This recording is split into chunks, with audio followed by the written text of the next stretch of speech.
was the name of that commercial back, I think it was the 70s.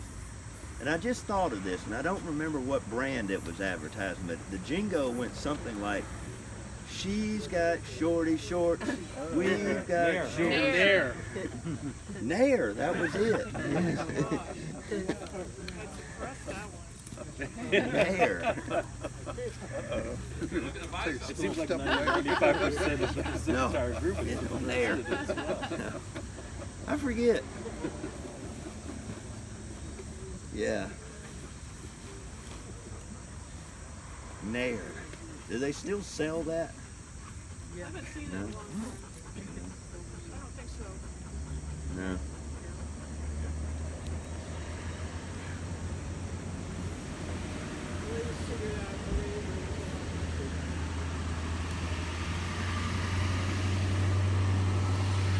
This is not going to work. All right, so what time you got?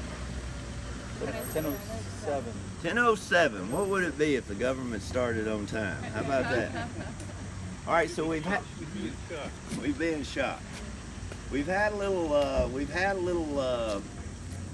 confusion here, and I hope I don't find confusion where we're headed. But I walked down with a very nice couple from Allentown. They're actually college sweethearts from DeSalle. Is that right?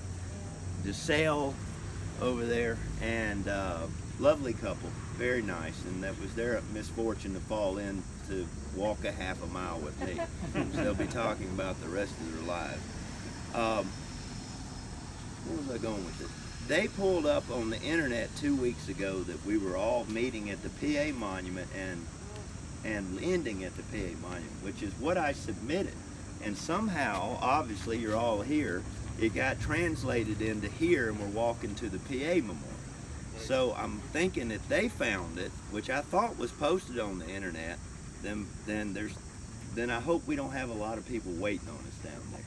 But I don't know what to do. I can't be two places at once, you know. Y'all are just very lucky I'm here. Because until yesterday, I was headed there. Until a lady at the front desk said, you know, there's confusion here. And I said, no, there's no confusion. And she showed me, and there was confusion. So I didn't plan on coming here until yesterday. Somebody told me. All right, so I did park. One of the reasons we're starting a few minutes late, I did park at the Pennsylvania Monument, and I took a look at the ground that's out there, the grass, and I have to apologize. I guess I should go ahead and put this thing on. I've got a cold or something, and I'm not completely 100%, as you can tell on the voice. I can't shout. I'm hoping my voice doesn't blow out before the end of the tour. But I was thinking to myself, you know, we might be able to walk out in the field. You gotta pan over here and see the dogs. I mean, now they, ladies and gentlemen, spend a lot of time keeping these dogs white. Right here.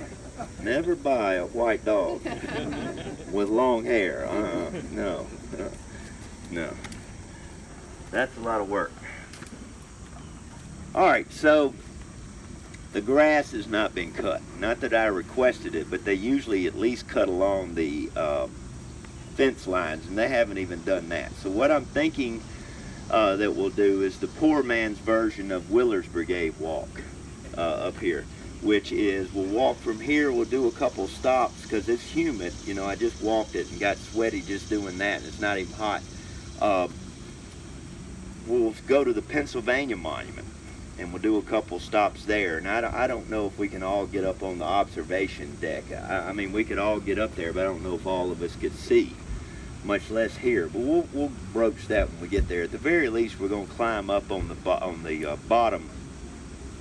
level, lower level is the word I'm looking for, the Pennsylvania Monument, and we'd be able to overlook it. I'll point out at the end of the tour the marker, which a lot of you probably come out here to see. Look, the reality of it is,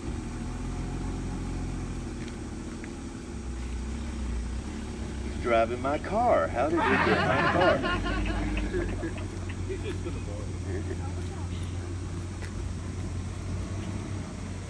When I go through the square at Gettysburg, here's a good tip for the first time visitors here to Gettysburg. They're learning about the battle. When I go to the roundabout right through here, introduce yourself right there. Coast Guard. When I go through the roundabout in my 2002 Honda Accord, I always have to come to the conclusion, is their car worth more than mine? And if it is worth more than mine, then I cut them off. If not, then I yield. These are things for the people starting out driving that you should be thinking about. Right through there. Will Mommy and Daddy buy me another car?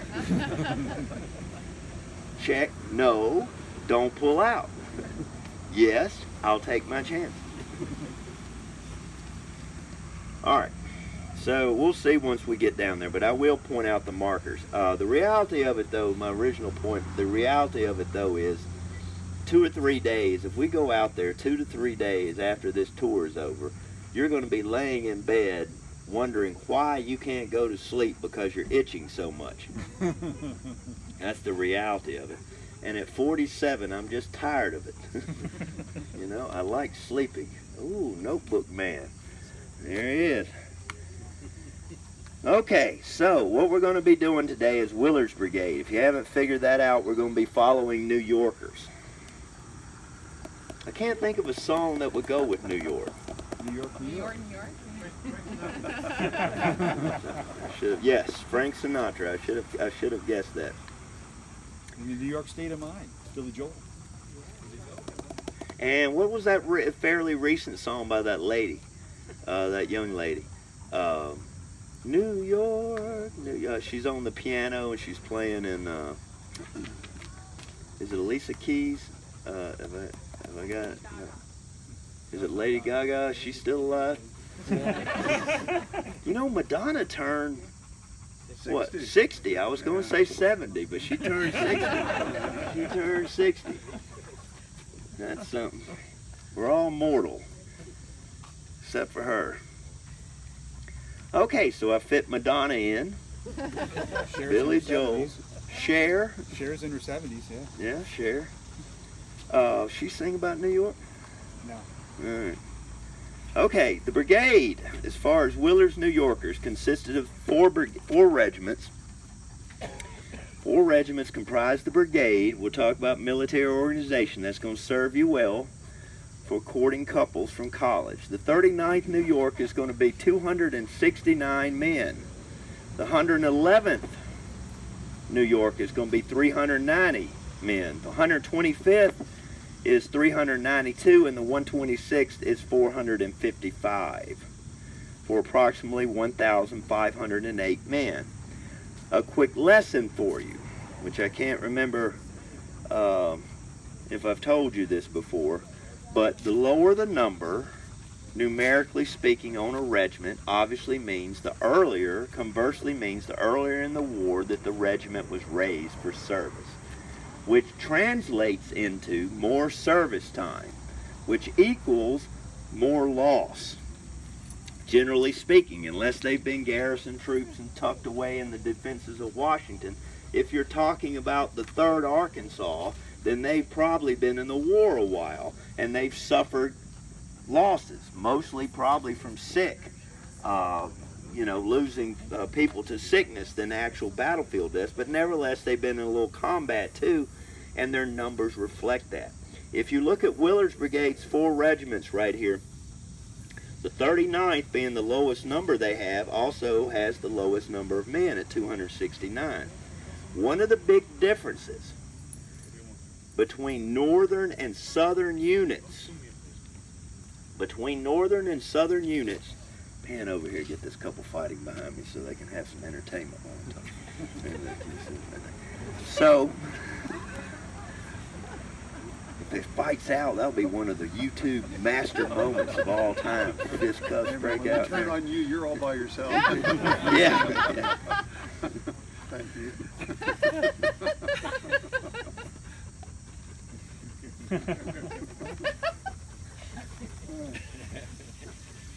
1,508 men. One of the big differences between southern and northern units, ladies and gentlemen, is that the North does not replenish their old units. I say that's not 100%, but the general rule of thumb is they don't replenish old units. So in other words, what happens to the Irish Brigade? They just dwindle down to nothing because they're hard fighters. But the problem with them is the North doesn't replenish the units. So they eventually get down to where they can't field anywhere close to the numbers they need to even have a regiment. So they have to consolidate them. And that's what you see really by 1864 the North doing. South does it to a certain extent. But the North starts consolidating these veteran units. And also, in the North's defense, the enlistments start running up in 1864. Most of the soldiers enlist for 3 years.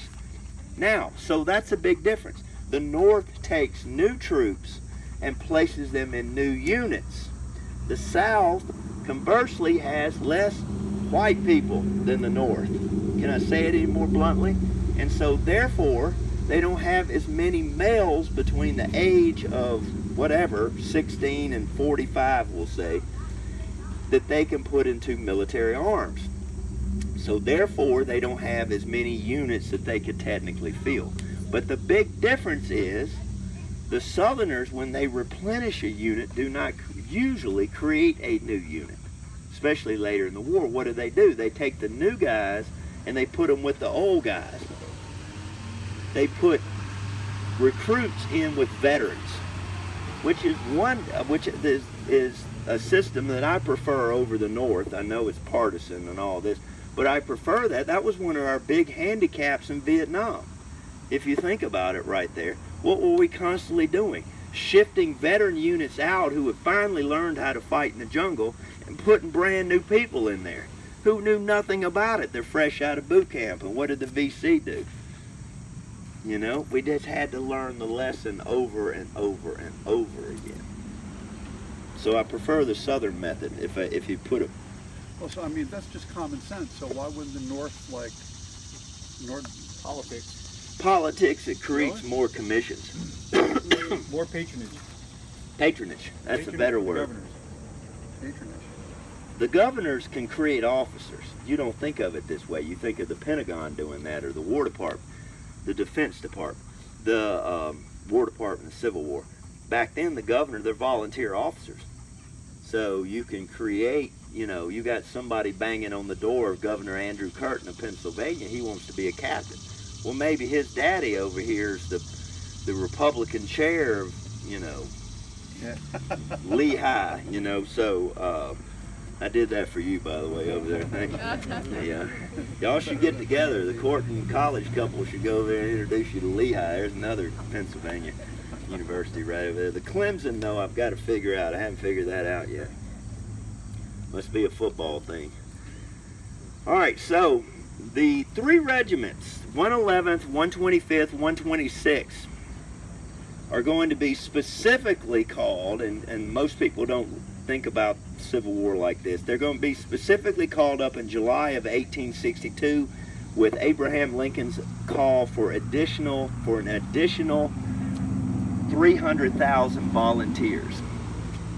300,000 men. And each state, each northern state, has a certain number of men levied on them based on their population.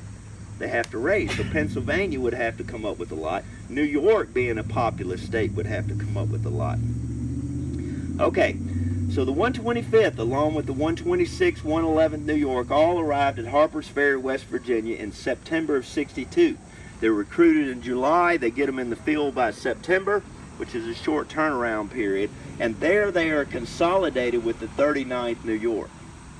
The 39th New York is the only regiment then that has combat experience. They've been at First Manassas, Cross Keys, which is the Shenandoah Valley, and the Empire Staters. They enlisted in April '61 and were the first regiment from New York to enlist for 3 years, which I referred to earlier. So they get them in there as 3 months men, and then they try to convert them to 3-year men, which a lot of them will do. The regiment was known for its diverse nationalities, originally having 3 companies, this is kind of cool, of Germans and Hungarians, and 1 company each of Italian, Swiss, French, and Spanish Portuguese. The 39th was known as the Garibaldi Guards. They were organized, I'll never get this, they were organized by Frederick G. D. Utazzi. Come on, Al, help me out anytime you want to go. Utazzi? Anybody from New York? Well, he's Hungarian. So. It's D. It's Dutasi. Dutasi. Dutasi. The only thing remotely related to Italy or whatever it is, Dutasi, in Houston, Mississippi, is the Pizza Hut. Which I told a couple, thank you ma'am, at least somebody laughed. I told a couple yesterday from Italy, they came to the front desk, I said, I have, they didn't speak good English. I said, I have Pizza Hut. Pizza Hut, Mississippi. No? Not funny? Well, they put grits on their pizza down there. Yeah, they put grits on the pizza. You know, don't say it. That probably wouldn't happen, but I just had a brilliant idea. What about catfish? Not a bad idea. That ain't a bad idea, you know what I'm saying? You slice it thin, you know. Matt's Pizzeria. Yeah, in beer joints. Yeah. Dutasi. I'm gonna point at you and you pronounce. In New York, he liked to be called Dutasi, liked to be called the Count. Anyway, apparently the old boy got a court-martial for incompetency and was removed in 1863 before the Battle of Gettysburg. A little bit of problem, something about horse sales going on, government horses being sold or something like that, I don't know. Misunderstanding, you understand, just a plain misunderstanding. I don't know why the government's horses would be being sold. By the time of Gettysburg, the regiment was consolidated to 4 companies. And that is not from battlefield attrition, that is down from 10 companies. It was probably due, they consolidated down from 10 captains to 4 captains because they probably had that much, what do you say, pick a word here, malfeasance. They had that many officers on the take. And whatever system, you know, embezzlement system, kickback system they had set up right there, they had to get rid of them. They cashiered them. Say New York is historically corrupt. I was not trying to say that New York was historically corrupt. Although, if you were paying attention, no, I'm not going to make that joke. I'm not going to do the Como thing, but that's just too fraught with landmines right there. No, what I would like to say is New York has always been one of my favorite states. The Empire State has always been. And General Grant's, what is the official name of that thing where he passes away? Is it the cottage? Is it the... Yeah, the McGregor house. No, Mount McGregor house. I don't know what it's called. That is absolutely, the Grant Cottage, New York State Parks, is absolutely, positively the most underrated Civil War related experience of all time. If you haven't been there, put it on the bucket list, because you'll never be in another place like that. And that's all I'll say. All right, so now that I've expressed my deep-seated love for New York, this is what you need to know. The 125th, 126th, and 111th New York have been in service for 3 weeks when Lee's invasion of Maryland commences. That's in 1862. And that battle, ladies and gentlemen, is going to culminate, it's going to be a tour for the record books right here. That tour is going to, that campaign is going to culminate in what? The Battle of Antietam. But before they get there, this is where the New Yorkers get involved. All right? And this is going to be Dutasi's partly is involved here. Now, at Harpers Ferry, how many kids do I have? I need the shortest kid out here. Oh God, I saw that. Come over here.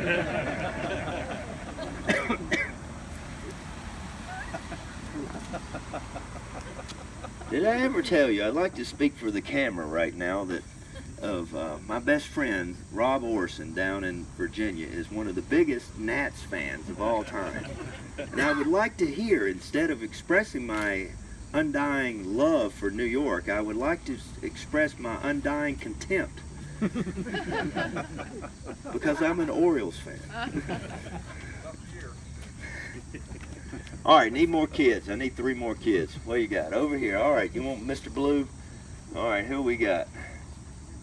Am I going to have to get the random D-backs fan? Does acting like one count? You're just asking what you want to be. You can come over if you want to. So how many do I have? Come on if you want to. You're too tall. All right, Kate's pretty short. Let's come over here. Let's have Kate come out. You should be used to posing for pictures from church. All right, so what I'm going to try to do is set up. Let's make the camera, and let's make you, because the audience is pointed this way, let's make this north. All right, now I may not get this map to scale, but you'll bear with me, all right? So, since you're the shortest, we're going to put you in the middle right here. Ladies and gentlemen, this is Harpers Ferry, West Virginia. And the problem with Harpers Ferry, West Virginia, if you've ever been there, or if you haven't been there, the problem with Harpers Ferry, West Virginia, if I could you just bend on one knee right there? Thank you very much. Harpers Ferry is lower than the rest of the ground which is surrounding it. And it is literally, ladies and gentlemen, this is not to scale, but you stand right here. You just stand right here, Kate, that'll be fine. And we'll bring you over here, but not to block the camera right over here. We'll face him, Harpers Ferry right here. Basically, Harpers Ferry is surrounded on 3 sides by heights. You have Loudon Heights right here. You have Maryland Heights right here. Harpers Ferry right here. And you have a little tall right over here is you have, you can pet the dog, come on over. You have Bolivar Heights, which are over here, okay? So the New Yorkers show up from Willard's Brigade, and they end up going into being stationed in the Harpers Ferry, and they don't have any combat experience. Well, Robert E. Lee enters Maryland, and once he gets into Maryland, he's way over here toward Frederick, okay? So he's headed up into Maryland. He's going to visit the dogs, the cute little white dogs up in Frederick right there. And all of a sudden, whose names are? Gypsy and Bianca. Gypsy and Bianca. You remember that, Al, if I need to know, okay? Once he gets into Maryland, ladies and gentlemen, Robert E. Lee discovers, once he gets past here, that the garrison over here at Harpers Ferry, the Union garrison, has not withdrawn. All right, so that's a problem. He can't, therefore, go up into Pennsylvania with Yankees, about 12,000 Yankees behind him, right on astride his supply line. They don't move, and Robert E. Lee is like, wow, that's interesting. So once he gets up to Frederick, this is TMI, but once he gets up to Frederick, you'll never hear of Robert E. Lee ever doing this.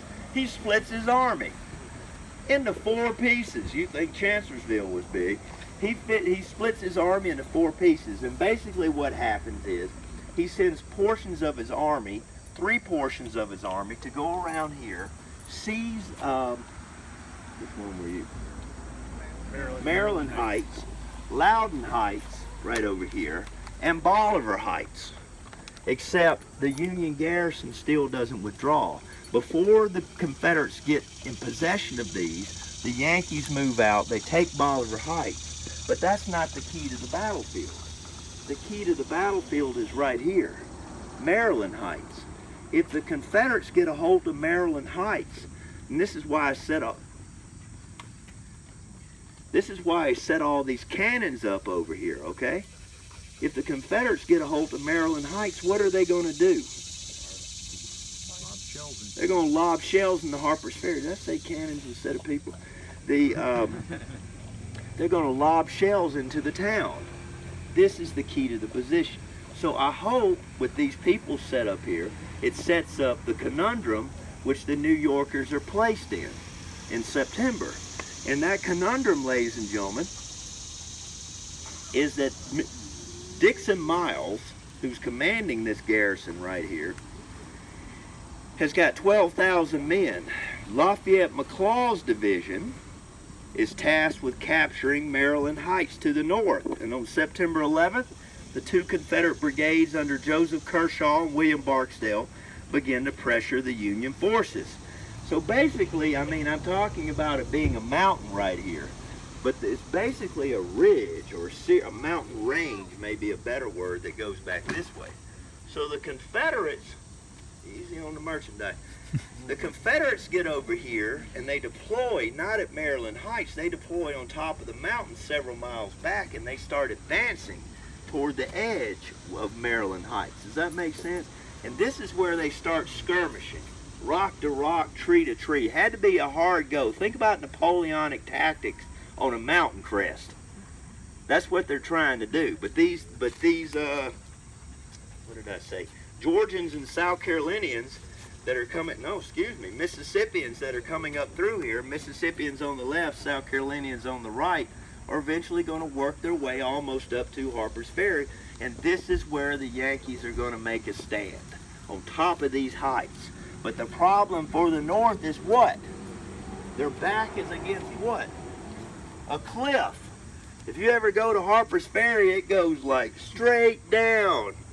There's nowhere to go. Abraham Lincoln tried to climb it later in that month, and he stopped halfway up.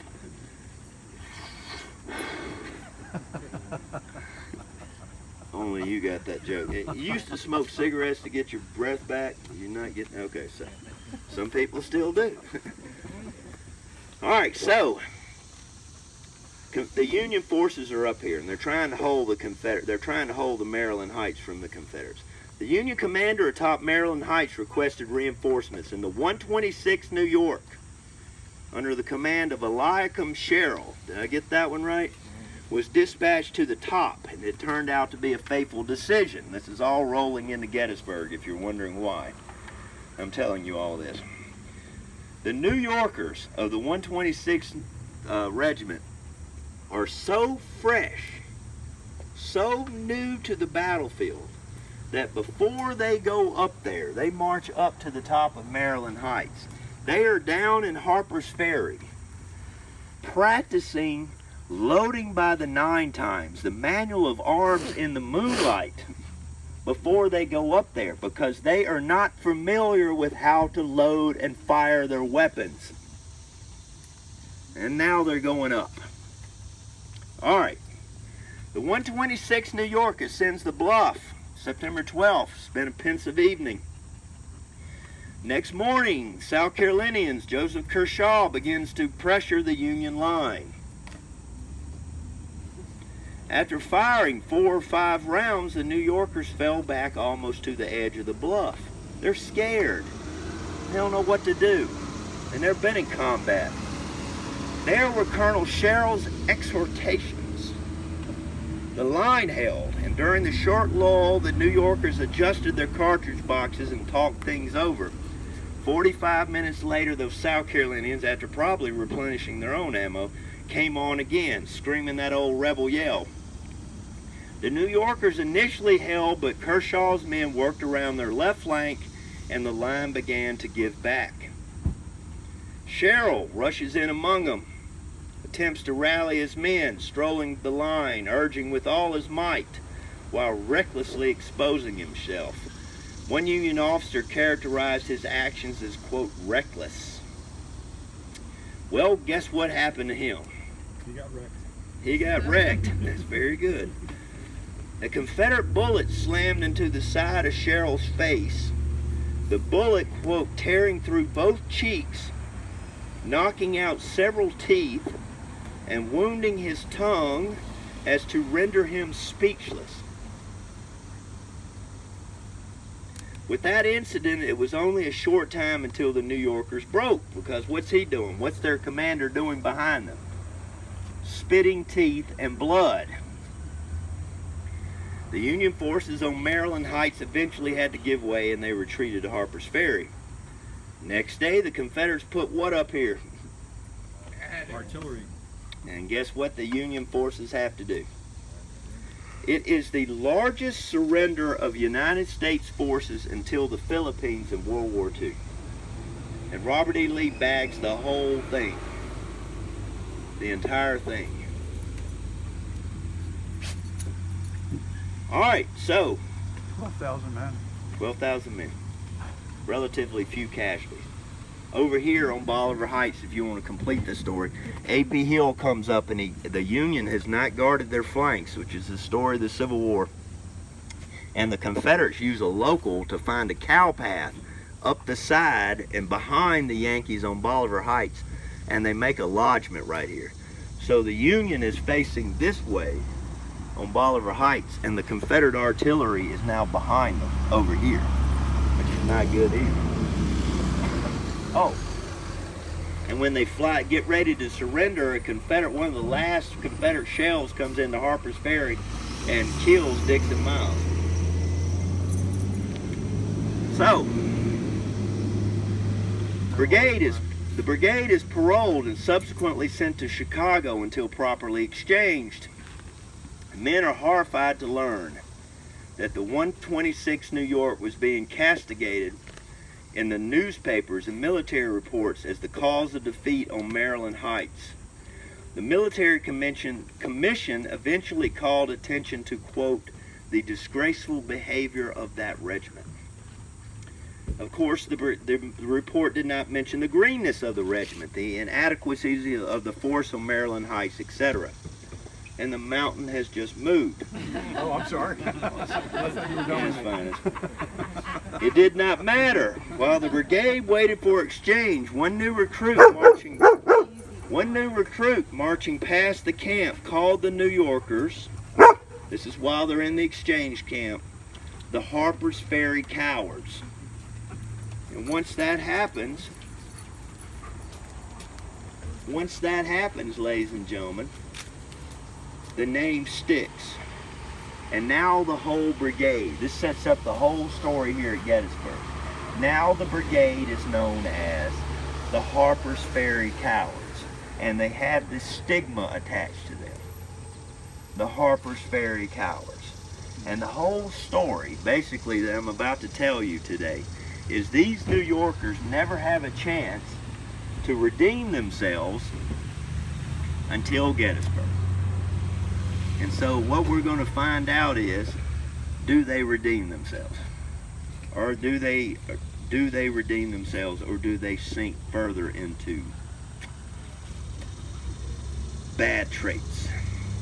November 19th, 1862. The brigade was finally exchanged. The men were sent to the defenses of Washington. And on January 6th, thank you, buddy. On January 6th, 1863, the brigade got a new commander, Brigadier General Alexander Hayes. This was a good man for the job because Hayes was a strict disciplinarian, but he was fair. He trained the brigade to fight. He weeded out the incompetent officers, and he promoted the good ones. By spring of 1863, Hayes would write, "The Harpers Ferry boys have turned out trumps. And when we do get a chance, look out for blood." Does it get any better than that? That chance comes in here at Gettysburg. Any questions?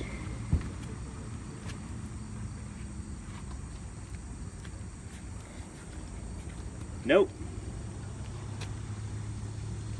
Y'all hot? I'm not going to ever mention the weather again because all the people that saw the anniversary program this year said all I did was talk about the weather. It was hot. Just a little. So would Lee's Army would, and I guess the North as well, would they have units whose sole purpose was to escort prisoners to a prison somewhere? The question is, did the North have units that sole purpose was to transport prisoners? Well, Or the South? or the South. In this case, let me back up and see if we're on the same page. In this case, the South is not transporting any prisoners from Harpers Ferry because they're paroled. And that is a different thing than what our modern jargon is. What that is that literally, sir, every soldier is going to... That's all right, I'm used to it. What country song are we going to sing for this exit?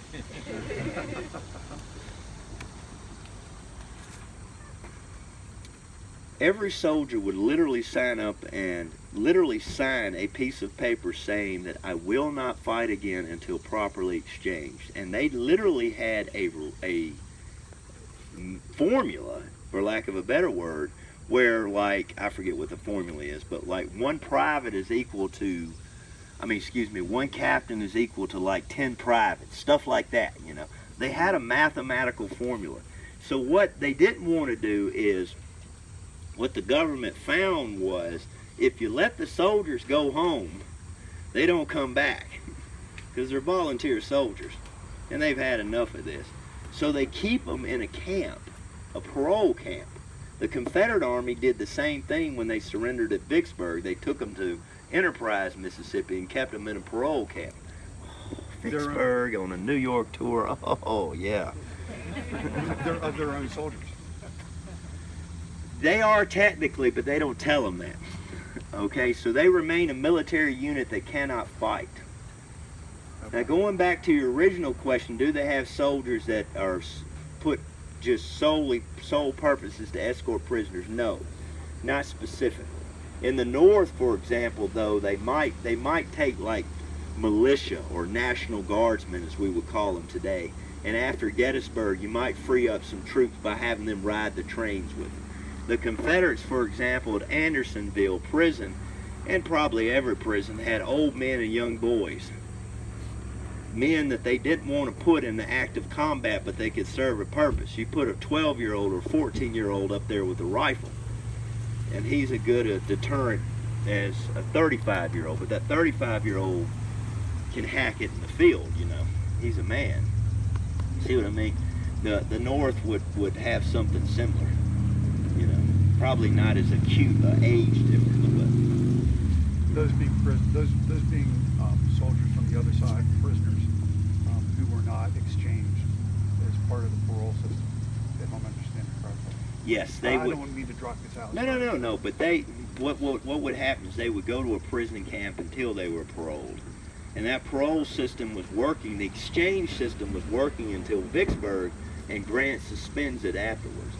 Because he feels the Confederates didn't their math, they had fuzzy math. What was that thing from that presidential campaign? Probably the 90s. It was a thing for math. What was Economics. Voodoo economics. There it is. Voodoo economics. Was that Bush? Yeah. Bush against Reagan. Yeah. Bush against school. All right. Does that answer?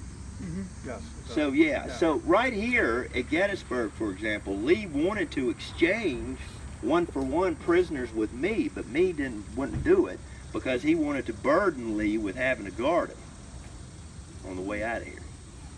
And Lee probably had, 4,000 or 5,000 Union prisoners with him, which is bad. Right. But to just go ahead and complete the whole circle. He gives the job, Lee gives the job, or his staff probably does, not Lee. He gives the job to Pickett. Pickett just did what? Pickett's not happy about that, and there's some communication. Lee has to get in there and assuage it, which he was very good at. Put a gray jacket on you and give you a rifle and say, you can either run that way or run the other way. Oh, in between stops, and this is why you should come out on the tours instead of watching these darn things on YouTube. In between the stops, I'll tell you about conscripted Yankees, which to get out of prison, they actually were rebels. They turned rebels. All kind of things. But we've never, look, it's easy for us to say the majority of the men wouldn't do that because they were too proud. But it's easy for us to condemn the men that did because we ain't ever been sitting in the prison watching them hauling out a dozen bodies a day either. We ain't never been that hungry either. We never will be. We never been faced with that. You know, you'd be surprised what you'd eat if you got hungry enough. Okay. Any other questions? Not pizza. Yes. You The mysterious video man's going to speak. yeah, you said Lee couldn't. No. Let me film you while you ask the question. You said Lee couldn't. Dark sunglasses, what he's got on right now. You said Lee couldn't move up without taking Harpers Ferry, but didn't we have Harpers Ferry when he moved up to Gettysburg? Who is we? The Union. Yeah, that's a good American joke right there. The Union evacuates Harpers Ferry in '63. They're not going to get bottled up in there again. I should say that they literally, I'm correct. They evacuate Harpers Ferry, but they did what they should have done in '62, and they withdraw to Maryland Heights. Right. Right there, but they're not going to get stuck. They're not going to they don't have 10, 12,000 men in there. Oh, okay. They're not going to have that big a force. But I think, don't quote me, but I think it's the garrison from Harpers Ferry that cuts Lee's pontoon bridges. Oh. But don't quote me on that. I think that is. Am I right? Right. Yep. Am I right? Who says I'm right? Okay. Marlboro man. Excuse me, Winston. The Winston man. Any other questions? All right, let's go around. Let's go up around the bend. With this many people, let's take the long way around, and we're going to stay on the pavement, go behind the stone wall. Let's get up here to the Willard Brigade regimental markers. We'll stop there briefly. I've said most of what I needed to say, but I'll point out the markers. We'll talk about monuments briefly, and then we'll start heading on down to the actual setting up the fighting for July 2nd. Is that family reunion today? Yep. How's that going? I don't know. I'm not bad. Ain't my family anymore. Sound good. She's not bitter. Yeah, she's gonna win the plate here.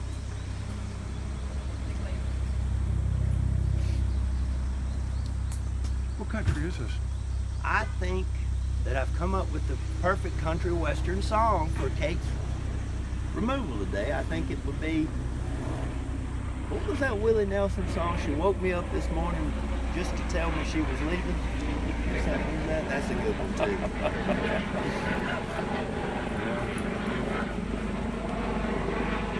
She broke my heart, so I broke her jaw. Sorry about that.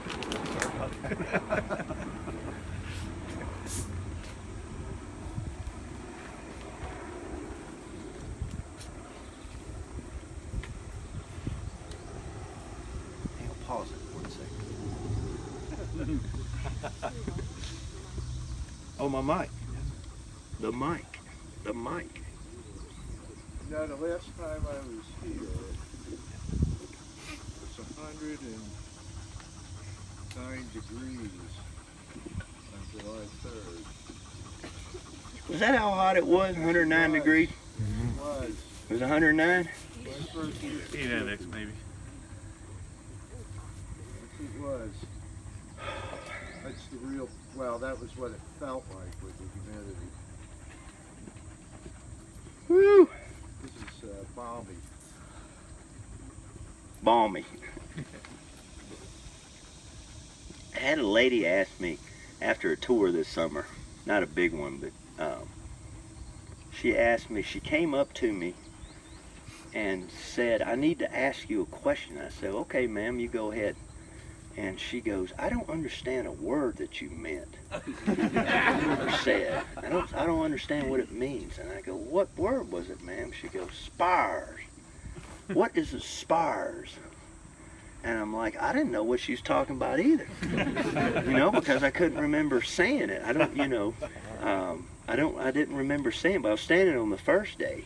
And she was, you know, from the north, but she was trying to like, what I had said was Spires. I don't know how much clearer I could be with you, but she was trying to Phonetically, she didn't understand what I was saying. And definition-wise, she didn't know what I was saying because she had never heard the word spire. Spires. Spires. And I've been thinking about that ever since. Spires. How many times do I go out on tour and say a word that y'all have no idea what I just said? Right there. So what does it mean? Spires? Spires. Spires. That's funny. What does it mean? Okay. You're a funny man. You get that? Yeah. How about heel? Heel. Is that a northern word or a southern word? No, heel is a northern word. Oh, heel. No, when you said heel. You say heel for hill. Heel. No, when you said that word though, Dave, heel, what I meant was like when my daddy would take me in the shopping mall or something, he would say, "Come on, Matt, you need to heel." Or heel, boy, is what he would usually say to me or something like that. So there's a heel and a heel. Right? Do you understand the difference? Do y'all use the word heel here? I mean, do you say that to your kids, heel? No. Your dogs. Well, that's where he got it from. My dad, if the house was on fire, I've often wondered whether my dad would take me out or the bird dogs. Yeah, with you two, that would be. Y'all look around for each other later. I don't know. Yeah. So, all right. It's just y'all didn't come out here to heal. All right, so the New Yorkers have not had a chance to redeem themselves, and I got a sense of this, and the older I get, I don't think it's that unique to what I'm saying to a Southern thing, with the Northern Southern thing. I'm saying that I think if you change the accent, a small town's a small town. Pretty much the mannerisms in it are pretty much the same. Now you can have some inconsistencies there. This is a not much larger town that Gettysburg is than where I grew up. But I had a hard time adjusting, because I'd be standing in the grocery store line and I'd just start talking to random people. Because that's what we do. It's just talk about random people. I was going back home a couple of weeks ago and I stopped with the kids in this KFC off the interstate between Chattanooga and Birmingham somewhere, and I got off and I was walking past this older lady and I said, "How you ladies doing?" This lady turned to me and gave me her whole health history, standing there at the table, and I just stood there, and my boy, who is not acclimated to the South since he grew up here, he goes, "What's wrong with that woman, Dad?" She had the misery. No, her knee was blown out, bad back. Other than that, though, she's getting along pretty good. Oh, good. Better than her sister.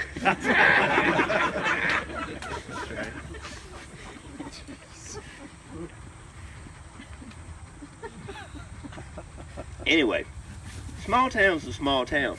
My point is, like when I was growing up, and this is we put such a premium today on being a non-violent society.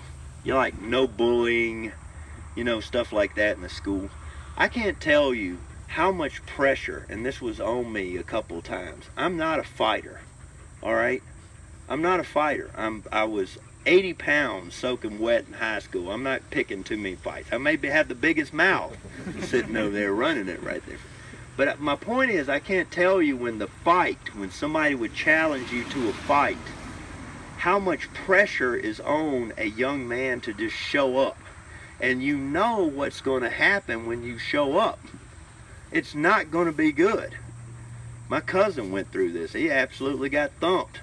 But he had to go. Because it was worse not to show up, if you know what I mean. So if you take that, if you've ever experienced that in your life, and you take that and you apply that to these New Yorkers right here, how would you like to have been stigmatized from basically September of 62 to June of 63 and have no way to regain your reputation? Look at Richard Garnett, Kernstown. Stonewall Jackson calls him a coward. You think he wanted to ride a horse right up into the middle of Hancock's line? But his reputation meant that much to him. His honor, if you want to say it that way. His honor meant that much to you. And what I'm saying to you is, do not underestimate how much this meant to these New Yorkers when they were being called cowards. This was a reflection on their hometown. It was a reflection on their families. It's a reflection on their state. It's a reflection on their leaders. And I mean, they just don't have an opportunity to redeem themselves. So in between September and Gettysburg, I told you at the last stop that Alexander Hayes is going to take over and start training them. He's going to be the brigade commander. When the brigade, though, is called out of Washington, D.C. to consolidate with George Meade and the rest of the Union Army, Alexander Hayes' seniority is going to get him promoted to the division commander. In other words, he wasn't in a division in Washington. He was just simply commanding a brigade. They consolidate, they form a brand new division, and he's the senior brigadier general, and they don't have a division commander. So bam, he is elevated up to, he gets a promotion based on seniority. Therefore, literally on the march to Gettysburg, this is good for all you Gettysburg buffs, literally Hayes gets a promotion, and George Willard is going to be promoted to brigade commander. He came from a distinguished military family, as his father and grandfather had served in the War of 1812 and Revolutionary War, respectively. Despite his lineage, his family wanted the young man to take up a business profession, and the Mexican War, however, provided Willard a chance for his own glory. He was subsequently cited for gallantry at Chapultepec in 1848. On the personal recommendation of Winfield Scott, Willard entered the Army full-time as a second lieutenant. By 1861, he had made the rank of captain.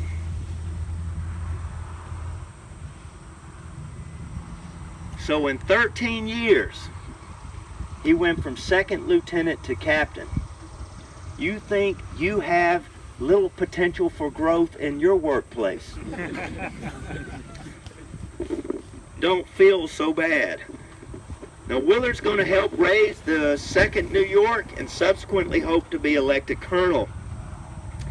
This didn't turn out, so he went to the regular U.S. infantry, the 19th Infantry Regiment, to be exact.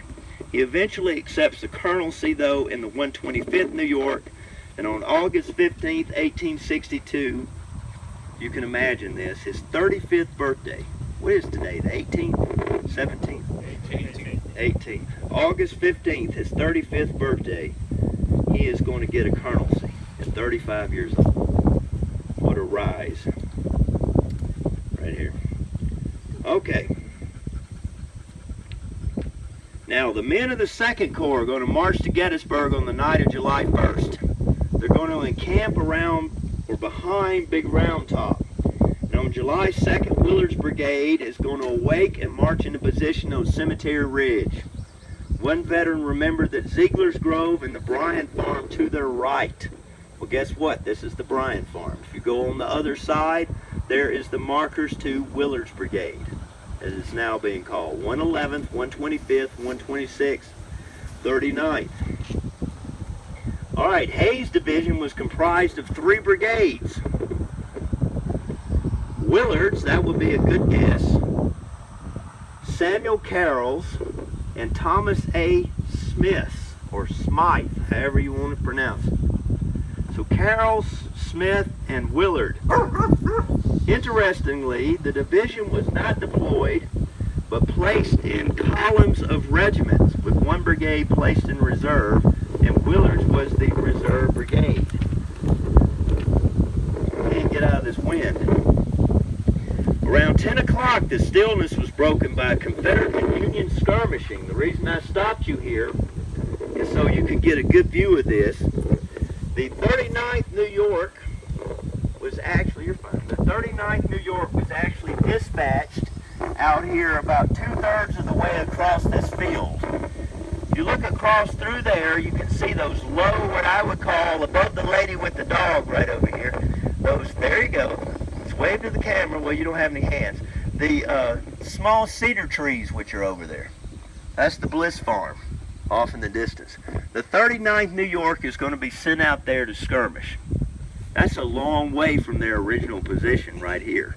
Once again, though, why does Willard dispatch the 39th? It's the only one with combat experience. So he sends them out.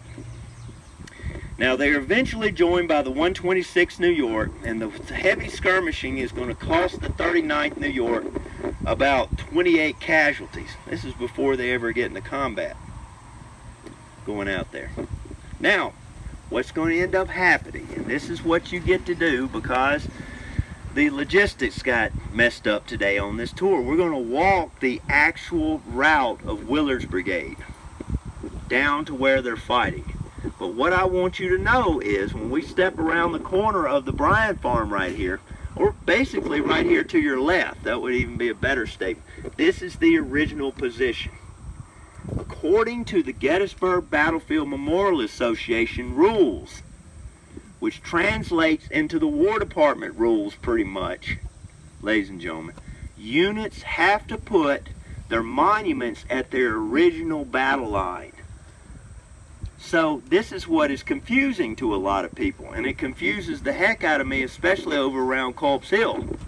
When we get in that area, I'm completely turned around.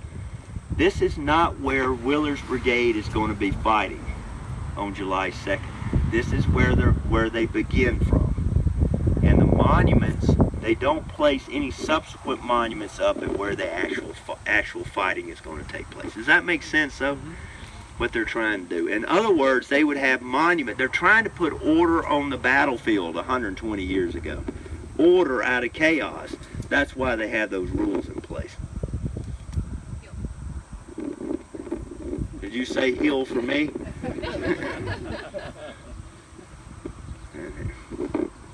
Okay, any questions? Oh, the Winston man. Bliss Farm. Yes. It's kind of misnamed. Why is it? Who drives the Winston car? Do they still have a Winston car? Yeah, they don't anymore. A Winston Cup? No. You should buy more cigarettes. I buy as many as I can. There was nothing blissful about your situation. Okay.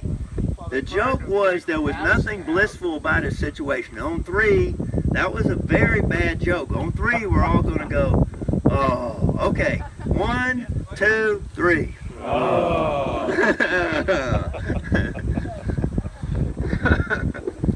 All right, any other questions? So what was the point of skirmishing across the field? Why was that done?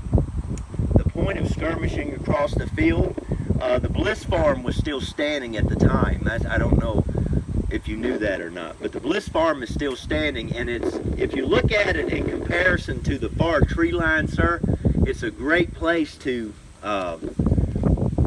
plink away at the Confederates. I mean, you're probably only, somebody take a guess, 400 or 500 yards from the Confederate lines. Mm-hmm. It just becomes a point of contention, and the longer they fuss over it, the more it gets important.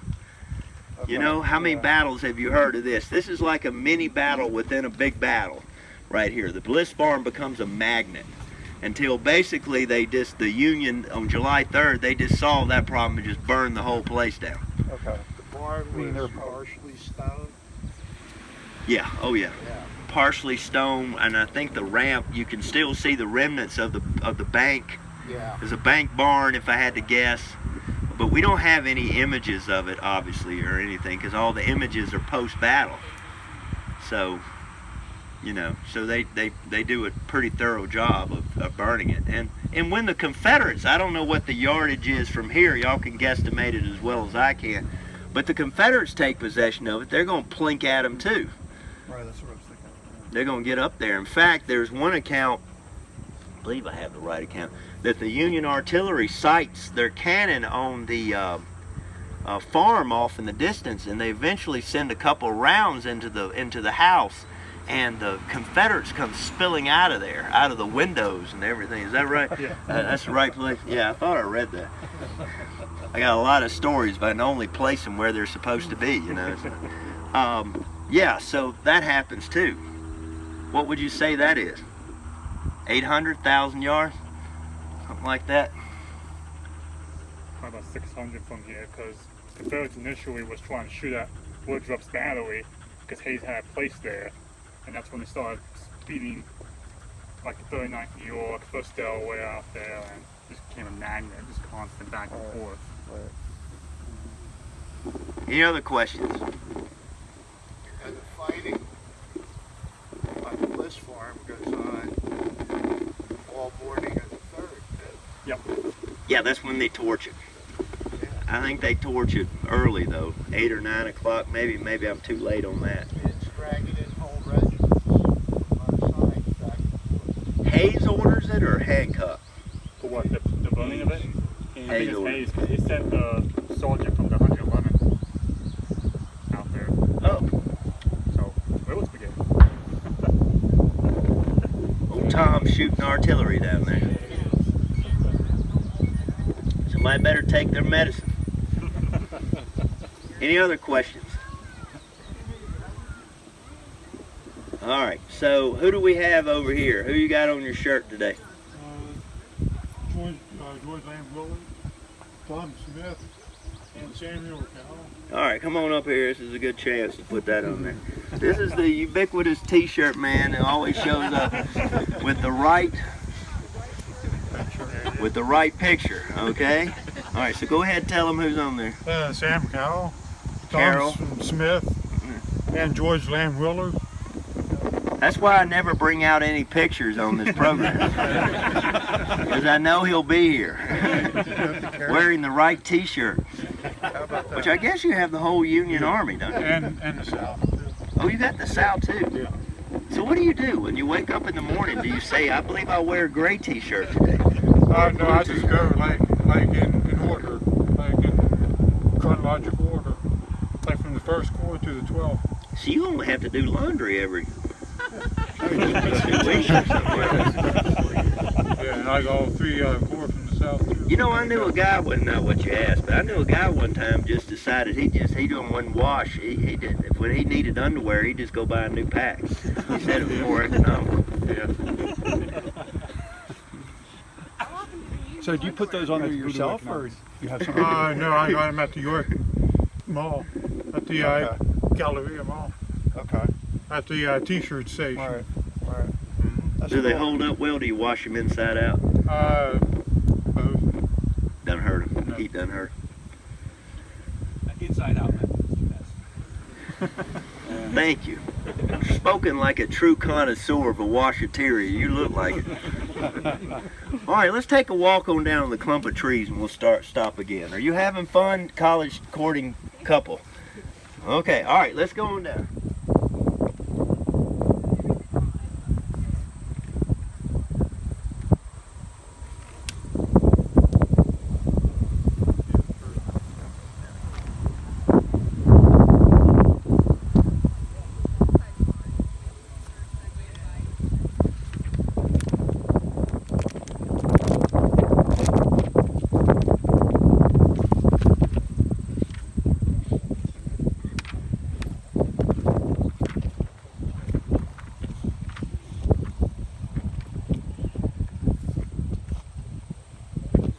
Driving yet? You driving? Sometimes? When I was your age, we'd get our driver's license in Mississippi at 15. Did you get 16. 16 Vermont? Yeah, but you were driving to like 12 though, right? Yeah, actually. Country roads. Well, my dad took me out there and said, "Daddy, I want to learn how to drive." He took me out there and says, "Look at this brand new riding mower I got for you, boy." And off I went, about 3 acres. After about 2 or 3 times on that, I was like, this isn't fun. That's what driving's all about. Well, that just shows you how much things have changed. I mean, because when I was a kid, my parents didn't, mind. And, they'd sit beside me when I was, 14, 15 maybe, and I'd drive, like half a mile to the store or whatever. My grandmother got pulled over on the Natchez Trace, National Park Service unit of the Natchez Trace, because she had my first cousin driving the car. She was probably 12 or something like that, and this is not going to fly. I think she was sitting in her lap, actually. She may have been younger than that. I mean, farm kids do. She said the park ranger, she couldn't figure out why the park ranger was so mad about that. Wouldn't hurt nobody. Can't hear me?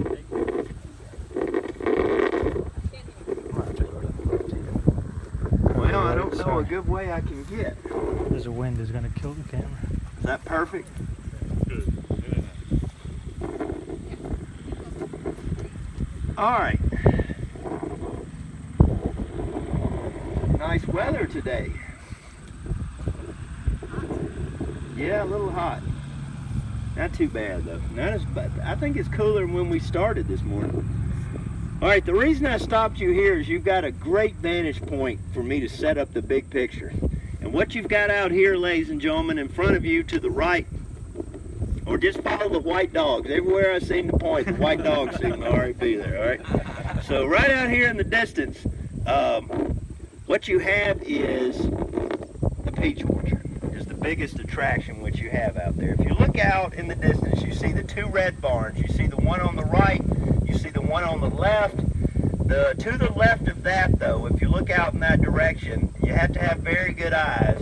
But behind that single cedar tree, to the left of that, that's the peach orchard. You can barely see the bushes out there. Now, if you pan with your eyes back over here where we're headed, you see you can't miss this. This is that big old monument you see down there is the Pennsylvania Monument. And the big temple which you see right there, on the other side of that, or basically starting right there, is where Union Army Corps Commander Dan Sickles is going to have his 3rd Corps deployed. In other words, Sickles, I shouldn't say deploy, they're going to be there. Undeployed, that's right. Or you can't say that at Gettysburg. I'll get letters about it. They weren't deployed. Well, they were in column right down there, okay? In that plain, that's what you need to see. The reason I stopped you here, ladies and gentlemen, is because you get this good vantage point from right here. Sickles perceives, in the age-old Gettysburg story, which there is no correct answer for, Sickles perceives that the ground he is ordered to occupy, which is that lower ground between the Pennsylvania Monument and the Round Tops, over there in the distance, that's Little Round Top to the left and Big Round Top to the right, he feels that the ground in front of him, the ground I just pointed out to you where the peach orchard is, etc., is a better position to occupy than his original position. And Dan Sickles is a worried man. He wants to find out if he has the discretion to move his men from basically the Pennsylvania Memorial to the peach orchard. And he never really gets that discretion. George Meade sends back word and says you can deploy your men within the limits of your orders, something like that, as you may choose. And Sickles construes that response to mean he can do that, which is taking that response and stretching it out about as far as you can get. So time is hard to, as I've said earlier, is hard to contemplate or to, exact time is hard to pin down on this battlefield. Sickles' Corps probably is moving out around what? What do y'all think? 12 o'clock? I've heard it all over the place. 11 o'clock maybe? Something like that. Late morning, we'll say. There with flags flying. How did that go? I had a quote in here for you. The Corps was massed in line of battle with flags flying as far to the left as the eye could see. batteries of artillery, ambulance trains, and stretcher carriers moved in parallel lines in the rear of the troops. Bands playing, flags flying. If you're standing on this knoll, which some of them were 155 years ago, you would have seen Dan Sickles move his 9,000 men from that area out to the peach orchard. It's a beautiful sight. Winfield Scott Hancock, who's commanding this area of the Union line, is standing here with his staff officers, and he remarks what a beautiful sight is, but he says they'll soon be coming back. And I don't think Hancock meant that they were going to be pushed out of there. He meant that George Meade would soon be making them retreat or return to their original position. All right, Sickles' move is going to set up Willard's brigade's involvement right here. Subsequently, when the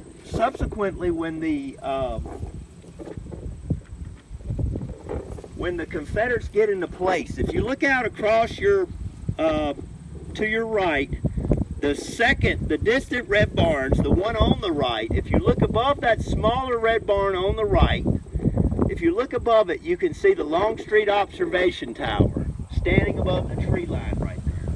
That, ladies and gentlemen, is going to mark the left flank approximately of James Longstreet's corps, Confederate corps, as he comes into position.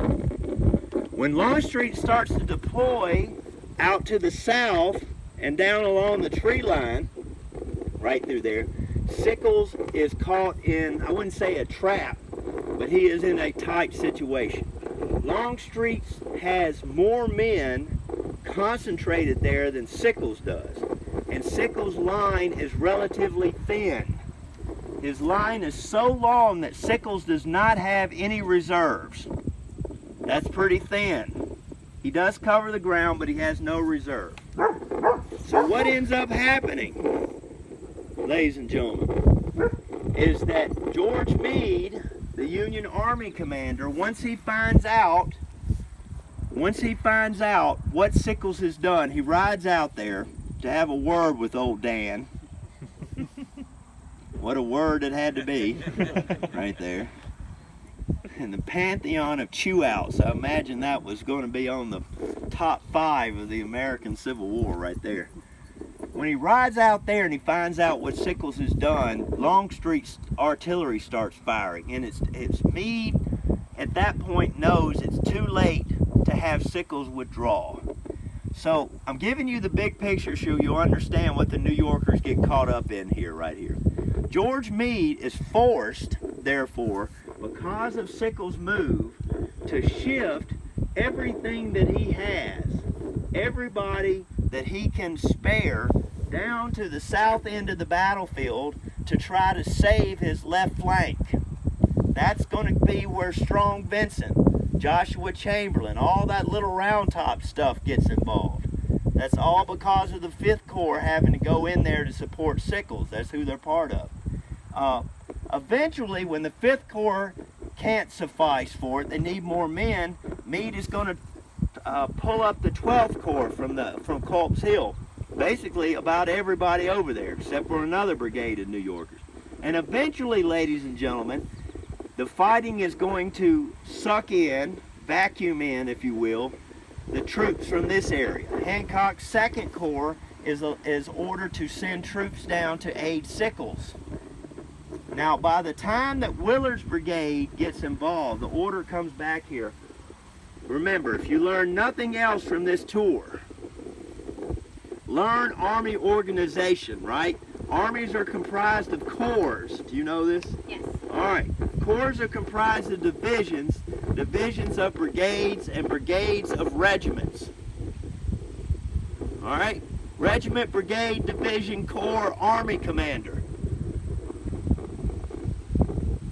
All right? So with that in mind, Hancock has already sent one of his divisions, Caldwell's divisions, all the way down to the wheat field. That's going to be what? Zook, Kelly, Cross, and who? Brooke. I knew there was a rhyme in there somewhere. All right, Brooke and Zook. Those 4 brigades have already dispatched. Orders arrive here again for Hancock to come over here and send some more troops. Well, he doesn't have anybody.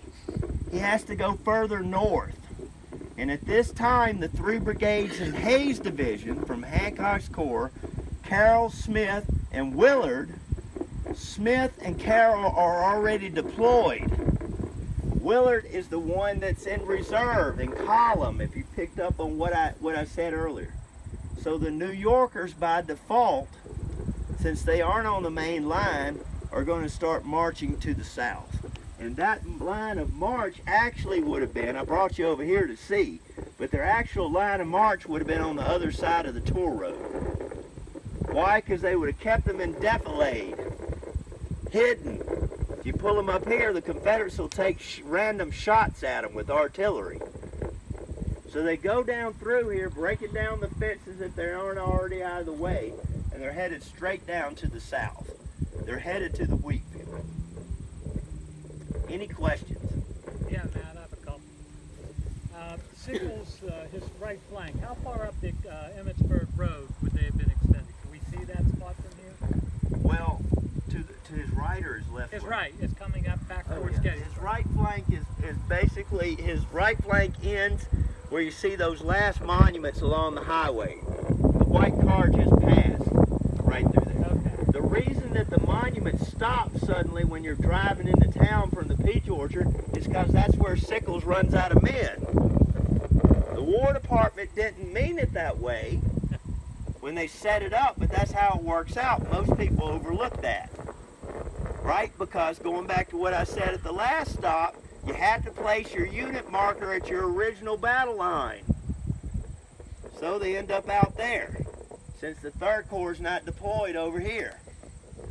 Here's a rhyme and reason to what they do right here. And that's where Sickles runs out. And of course his left flank is obviously going to run out in Devil's Den, which we can't see from here. But it's at the base of Little Round Top, to the right of Little Round Top. There's a follow-up to that, Matt. Can we see from this vantage point? I feel like I'm in the White swale House. Where Willard's men were sent in, or is that to be seen yet? Can we spot that from here? Is that Yes. Yes. Yeah. I don't know how to describe it. You see that brown barn out in the distance? That's the Trussell house. Basically, that line of trees in here, further down to the south. That one big tree that's standing up, and then there's like a line of like trees. Yeah. Except none of those would have been there. No. Okay. None of those would have been there, and that's the next thing I guess we're going to try to burn off. Right there. You remember, those of you who've been coming here longer than you should have, can remember when we cleared that out, it looked really neat. Well, the reason it's grown back up is the same reason it grew up over 150 years. We still can't mow it. We can't get in there. It's a swamp and it's got rocks in there. You can't take a bush hog in there. Well, so would it have been fair to say then that the northern part of the Union line was weaker because of having to move men down to defend Sickles? And so then the question would be, why would Lee have made his last ditch charge at the strongest point of the Union Army? You're talking about July 2nd or July 3rd? I'm talking both actually, but So the question was, for those of you who didn't hear it, was the northern part of the Union line then going to be the weakest?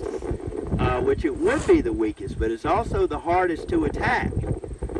Cemetery Hill, for example, is very weak if you hit it from multiple directions, which the Confederates will do, but how do you deploy and hit it? Because you got the town in the way. All right, so that's a difficult thing to overcome. Culp's Hill is very weak, but the Confederates don't know that. And the Union is entrenched. And you want to talk about another set of hard-fighting New Yorkers, George Green's boys, Pat Green's boys over there, which don't get a lot of attention right here. So, you know, what was supposed to happen, sir, is that Lee wanted the entire Union line attacked. Not maybe simultaneously, but over the course of July 2nd. And that never happened. It fell apart for a number of different reasons. But he's looking for that weak point. He wants his entire army to attack, and somewhere they're going to collapse. Meade's going to make a mistake, but he doesn't get everybody in. And that goes into the debacle at night at Cemetery Hill. That goes into Pender's wounding, Rhodes' division. I mean, there's a lot of things in there. Culp's Hill fighting. So is there historical writings as to what the Confederates thought of everything that was going on and how they might have reacted to Sickles advancing to the Peach Orchard and Union soldiers reinforcing that?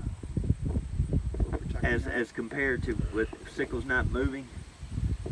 Well, just what the Confederates thought of what was going on as they watched what Sickles was doing on the other side. Well, they didn't watch it. They showed up and found him there. And they were greatly confused by that. Longstreet was McLaws is his division commander is out at the observation towers telling him, look, I can't execute my orders because there's these Yankees in this peach orchard over here. And Longstreet, who has it, is not physically, personally present there, is saying, attack. We're already late, get it going. And McLaws is like, you need to come up here and take a look at this situation. And Longstreet is saying, you need to attack. And so McLaws is like, okay, and we won't curse on in public right here, but he just says, and so That's pretty funny. that's very funny. No, I mean not the, but the fact that both sides were like trying to make like sense of what Sickles was doing. Right. Yeah. Such a stupid Both thing to sides do. are trying to make sense of what Sickles is doing. Yeah. And but it sucks everybody in. Now Sickles would argue, and the question I cannot answer, you have to answer for yourself, which is all personal opinion. Was it the right move?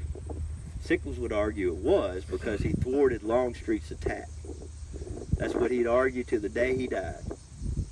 He would never back off that proposition or that contention that he saved the Union Army.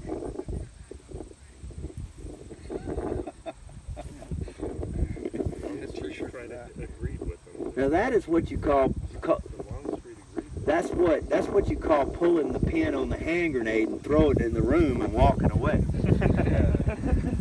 You can get so many bar fights going. If you'll just say, stand up in the middle of a restaurant tonight, make it a little later after a few drinks, and holler out to the whole room. Bunch of people. Make sure you're looking for crowds huddled close around the table. Holler out across the room, Sickles was right, and just walk out of the room and come back a few minutes later. See what happens. Yes? I'm having trouble figuring out how they were deployed because there's a peach orchard there and then there's monuments there, but you said his flank is over there. Both flanks. So they're in Which way are they facing? They're in like an inverted V, all right? Gotcha. So you've got the potential national champions right here. Yep. Which I was reading the other day is going to be a dynasty.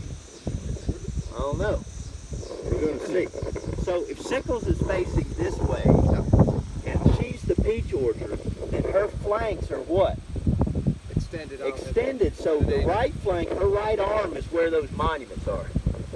Okay, and her left arm over here is going to be where the Devil's Den is. Doesn't that put you in a position to be hit on? Yes. Well, this is what I think, and this is what I think. If she's Dan Sickles right here, I think, and let's take Darth Vader over here. If he's the Confederate, when Dan Sickles moves out to the peach orchard, I think Dan Sickles, I know he knows that the Confederates are over here, but he doesn't know the Confederates are going to show up over here. The position is not, put your arms out one more time. The position is not that bad as long as the Confederates are over here. The position gets pretty bad when I show up over here. Right, so it's all a moment in time. When you're talking, what point in time are you talking about? When Sickles moved out there, that's not what, in my opinion, which he never admitted, I don't think he knew the Confederates were coming. He would say he did, which I don't think he did. I think he knew Darth Vader was coming, but he didn't know that Matt was coming. And so Clemson gets caught in the vice.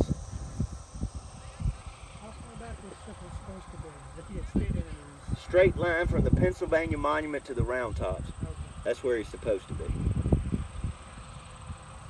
But you can see he's afraid those rebels will get a hold of the highway out there and put artillery on him. Is he supposed to be past the big round top? No. It's a little round top. Little round top. You getting enough yet? Yeah. All right. Now you got the tour. All right. So we're going to walk on down the Pennsylvania Monument. So here come the New Yorkers. I'm just going to follow this road because, the stone wall over here, because I want to give y'all the sights that you normally wouldn't get. That's what I'm into. And I don't want to get in that field over there. So let's go on down. Let's follow the stone wall until we pick up the tour road. And then we'll go catty corner across the street to the Pennsylvania Monument. And we'll pick up the New Yorkers there, okay? They ain't playing. You can bring, I used to live in Birmingham when they still played the Iron Bowl there, and they bring shotguns outside. Literally. Yeah. I understand, when that guy killed those oak trees. Oh, yeah. Forget what his name was. It doesn't matter. But he did that. He did that because Auburn fans put an Auburn sweater on. Was it Bear Bryant or Nick Saban's statue? Killed them oak trees. 100-year-old oak trees over there. It's nothing like a little overreaction. My third grade teacher, and I was 8, so I didn't know a lot about football and strategy. But she bet me that Auburn would beat Alabama in the Iron Bowl. And I said, all right, I'll take that. And whoever lost had to sing the other team's fight song in front of the whole class. So she made an 8-year-old get up there and sing Auburn's fight song. And of course, all night long I was up on it and I changed the words. You ought to teach your dog to be more defensive. Worst guard dog ever.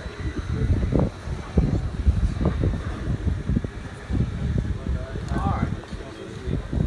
Locked up the whole thing here.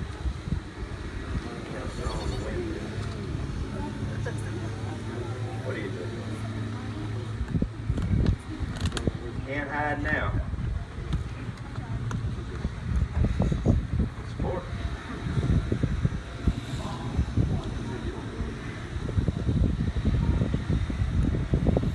Yeah.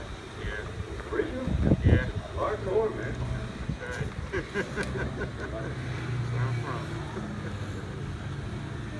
They've won recently, though. Yeah. Just 2 years ago. Good team. Yeah. Up in the Orioles. Yeah. 6 years. All right. So, I think the wind's blowing up bad. Hey.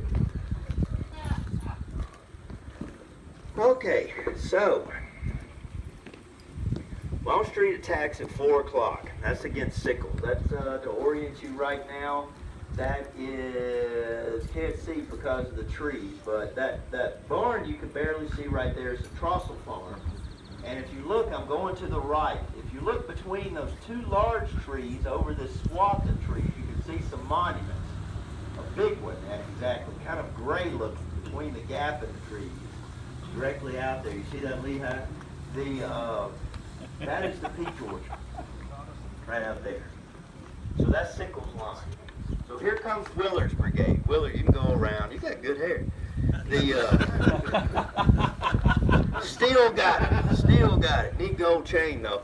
You don't wear your shirt like that. You can get. You can imagine and you can see, especially y'all back there, you can back up and look up the ridge. That's what you get for standing here. If you look up the ridge right here, you can see the route which Willard's brigade is taking down through here. Now what transpires from the time that Willard's brigade is summoned? They're not summoned at 4 o'clock. That's when Longstreet's attack takes place. Willard's brigade is probably not summoned until, I don't know, maybe 6, something like that. I mean, the exact time is not known. But it's a couple of hours after this fighting starts taking place.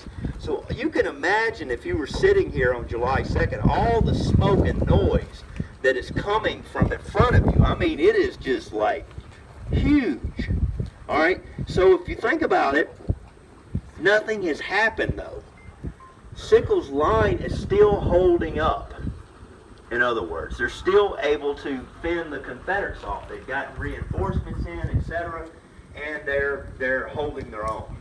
Now, around 6 o'clock, some people say 6:30, etc., all that is going to change, okay? Because that is when finally the Confederates are going to achieve something significant, all right? So, make you a Confederate, because Pink Floyd was always rebels, okay? All right, so we'll take you and you. You're by yourself, right? No brothers and sisters, right? Okay, so we'll take you two. Hello? Come on down. Take you. Didn't I have another kid? Aha! All right, come on over here. Sweet pea. All right, let me see how I want to set this up. Okay, so... All right, so we'll put you right here. All right, we'll put you over here. Okay, and so let's make her Sickles at the peach orchard. All right, and the peach orchard is going to be right here, and her right flank is going to extend this way along that highway out there, and then the left flank is going to extend from the peach orchard all the way out. Can't see it once again, but now you can see the monuments on top of Little Round Top. Congratulations, sir. Right behind there in the distance, that is the summit of Little Round Top. So, all this fighting is going on. So the Confederates are bumping up against, let's stand by over here by her. The Confederates are bumping up against Sickles, and they can't break through, all right? So they keep going through here, and they keep getting repulsed, and they keep going through here, and they keep getting repulsed.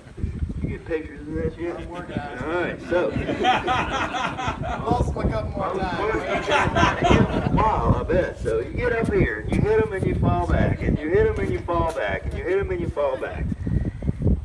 And Sickles' line is like,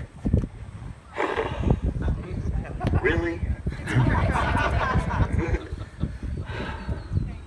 Is that better? Okay. All right, come over here. Lemonade. What is that? Fruit espressos. Okay, coffee. All right, so we get this right here. I run out of kids. Or everybody's hiding by now. Oh. Well, guess what?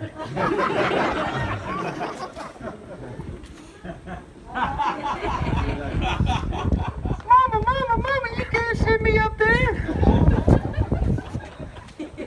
All right, so what's supposed to happen, ladies and gentlemen? And then we'll bring you in for last. You're going to be for effect. Is that the Confederate attack is rolling up from, well, darn it, I did it the whole wrong way. You face this way, like they are. And you two come over here and face her. All right, there we go. Now you two come over here and face, just like you were over here. There we go. All right, so now you're oriented correctly. I'm backwards to y'all, and I'm failing to adapt to that.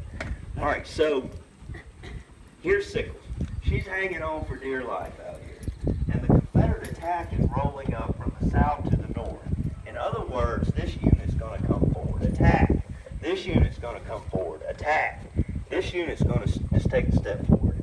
And so what the attack is supposed to do is supposed to roll from the south to the north. And meanwhile, what is happening on the Union side is that the Union reinforcements, since the National span, raise your hand over there, the National span is the end of the Confederate line. He's going to be the first to attack because he's the first to move. Does that make sense? So when he attacks, she calls for reinforcements. So all these reinforcements, which are being stripped from the rest of the Union line, are marching all down here to aid Sickles. They're going in right here. Well, this sets up Willard's brigade getting into the action. Well, the Confederate attack, as I've already said, is rolling from the south to the north, and they're not achieving any success, all right, because they're attacking piecemeal. But around 6:30 in the evening, okay, there's a big surprise. Barksdale's Mississippi Brigade is going to line up opposite the peach orchard. Okay? Now, if we were doing football drills out there, you know, grass drills and so forth, who's going to win in an offensive-defensive line scrimmage right now? Pink Floyd. Roger Waters. No, let's make him Sid Barrett. All right, so you all know Sid Barrett. You know Sid Barrett? Who knows Sid Barrett? You know? No? See, I told you. William Harry. William Harry, the fridge. Oh, the fridge. Yeah. Okay, so they get to the peach orchard. The Confederate attack rolls up to this vicinity from here to here, and they get to the point where Barksdale's Mississippi Brigade is going to go in. And that attack, we can't see much, but that attack is opposite the peach orchard where I pointed out that gray monument in the distance. When that gets rolling, okay, if you remember the 1985 Super Bowl, all right, Walter Payton, one of the best top 3 running backs of all time in the National Football League, has never been in a Super Bowl before. Mike Ditka calls an audible. Payton comes out of the formation, and entering the line is William, the Fridge Perry. All right? I think it was third down. Was it third down? I can't remember. That's too much trivia, but I'm not even a Bears fan. I was hoping to impress y'all. But the Fridge does what? He carries the ball. All right, take a step forward right through here. And what ends up happening? She's already moved. Touchdown. What ends up happening, go back over here. What ends up happening is that when Barksdale's brigade pushes through, right through here, and they burst through the Union line, he does what he's supposed to do, what the Confederates have always wanted to do.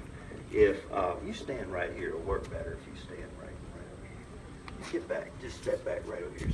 All right, so if she's the Union line, put your arm out right here. They break through the Union line, right through here. And Barksdale, instead of keeping on going, which would have brought him out here, Barksdale is actually going to turn this way, okay? So if she's facing this way, and Barksdale is attacking this way, and plus you got other Confederates, you two just step up. Now you got Wilcox, Alabama Brigade coming from the front. You got Barksdale's Mississippians coming from the side. What are the Union troops? Where you see that white bus out there? What are the Union troops faced with? They're getting hit in the front and the flank, and Barksdale is going to start rolling them up. Just like you pull the seam off of a shirt, loose seam off of a shirt, it just starts unraveling on it. And the Union troops are going to try valiantly, and I mean that sincerely, to make a stand. They get to certain points, like around United States Avenue, they bend back around. They try to stop Barksdale. But Barksdale and his men have momentum, and they keep pressing them. Before they can get really their line solidified, they're on top of it. Bam, bam, bam, bam. Just keep pushing them. Well, by the time they get to a certain point, I don't know if I can point it out, but let's just say a little bit to the left of that white picket fence you see out there. That'd be to your left, way out there at Gettysburg Road. You see that, Tebow? Yeah. Out there? I do. You know where that quote comes from on that building you got down there, that Tebow quote.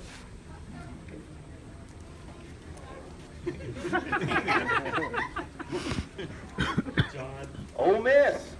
All right, so you think about it, we enjoy it. We get our picture taken every time we go down and play them. If you think about it right here.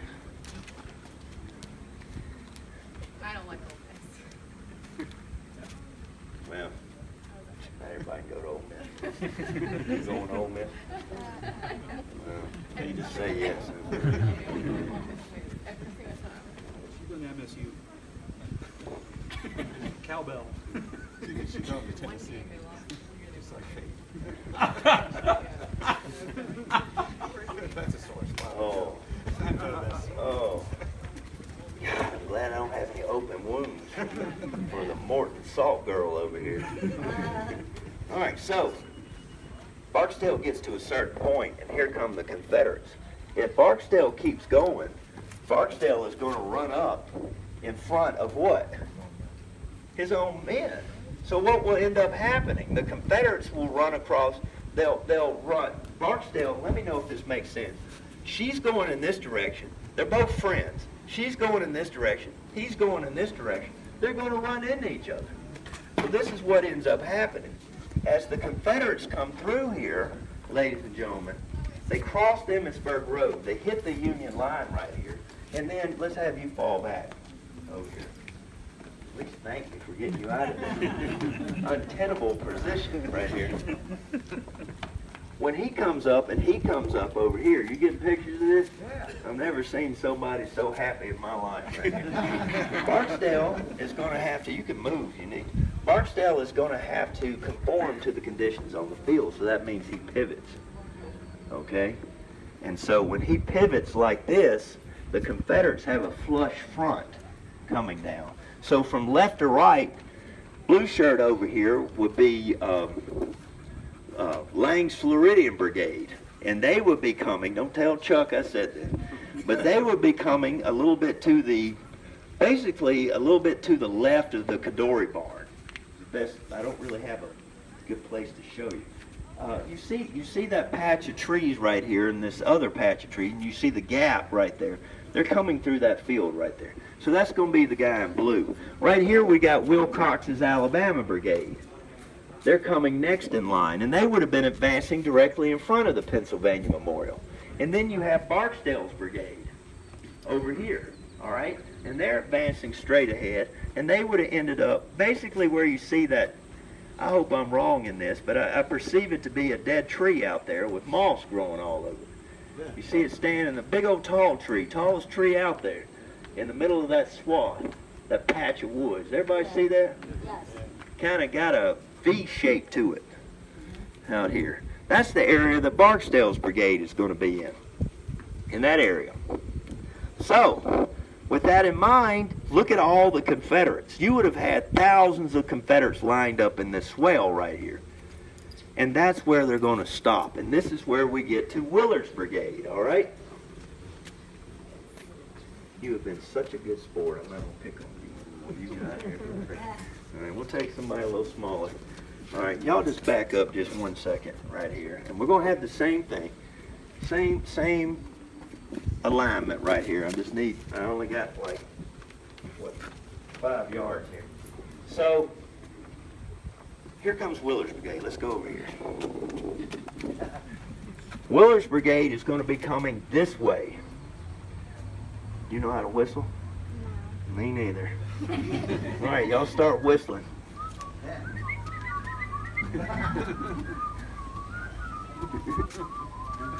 All right, they get to this area, which is basically, that's a pretty funny one, Bob.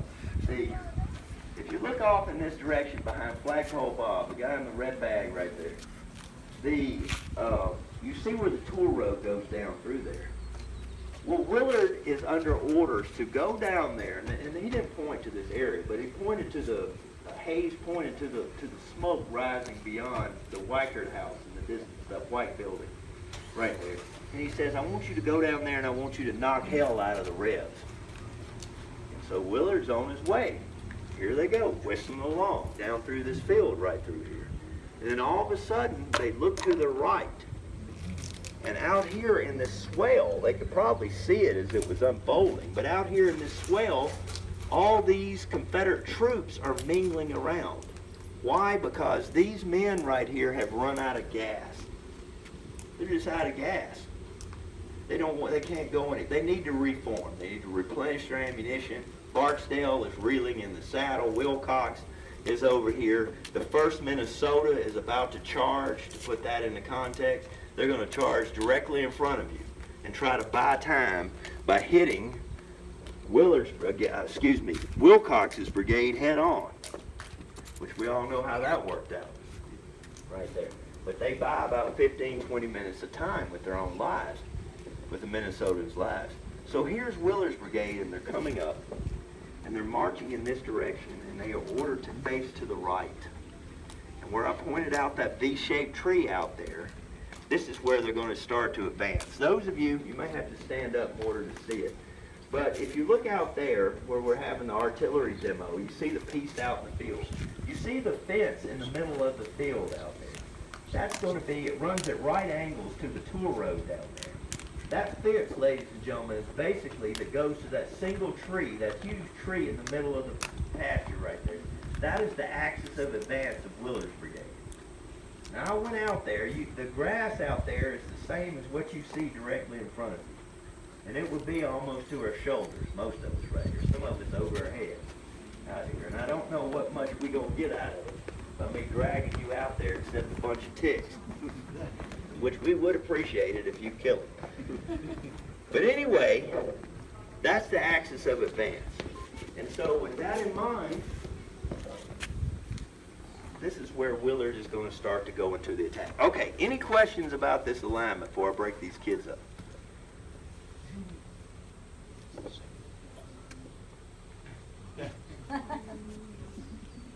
Got it? Not even from the Hulkamaniac? No? All right. You want to keep the kids? You don't care about the parents as long as you get to keep the sister. How unusual. How nice. You want to go with her? Now I'm grabbing. I don't think the love is reciprocated. Is it just two of you? Your father is what we call, this is what we call for your father karma. Yeah. He's a bad man when he was young. All right. So, if you look at this, ladies and gentlemen, okay, no questions. Matt, I have a question for you. There's I don't know if it's just anecdotal. There's the story that Hancock's riding down the ridge. He sees this big gap in Union line, mostly just pins, and he sends the first Minnesota in against, I guess, what is it, Wilcox? Yes. Okay. So at this point, where's Willard's brigade? Are they south of first Minnesota? They hit into Barksdale? Or is that just, is Hancock You know, that is running a gap? very good question. That depends on which map you're looking at.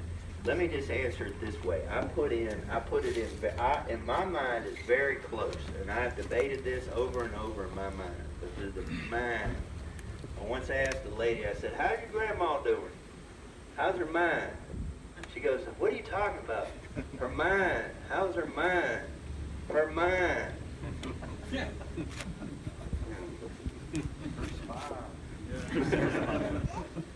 In my mind, the 1st Minnesota is attacking shortly before Willard.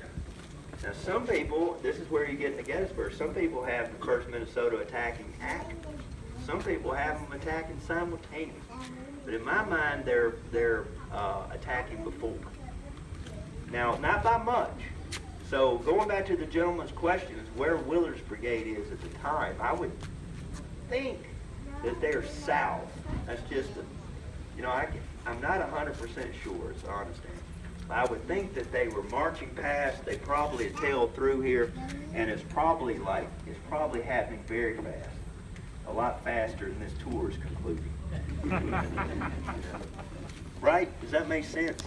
So 1st Minnesota, according to this tour, is charging first down through here, and then Willard's brigade is going to come subsequently after that. All right? So, from the peach orchard, excuse me, the New Yorkers dressed their lines as the Confederates from the peach orchard started to pound them with bayonets, with artillery. Quote, the venom of the old taunt, Harpers Ferry Cowards, which had so long burned in the veins of this noble regiment, now excited them to fury. End of quote. And now these New Yorkers had a chance to avenge Harpers Ferry, and unbeknownst to them, it's against a unit, meaning Barksdale, that was a part that led to their capture. You remember that right there. Pretty cool. All right, so the New Yorkers start to form into line. So I'm going to break these kids up right now. A round of applause for the kids. Appreciate it. Good there. Other people, thank you. Did you want to come join us, Mickey Mouse? Minnie, do you have up there now? You want to help? Why, I'm about to get the disgruntled Nats kid over here. He didn't come the first time.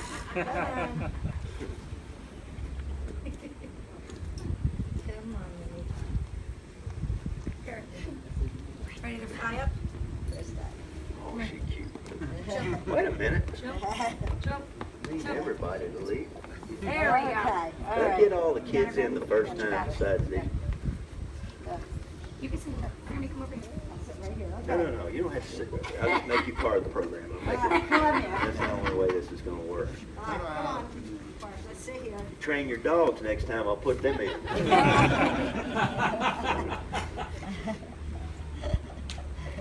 All right, so it's not going to be hard. You come over here, stand right here. I need one more. Which one of you girls want to get back in action?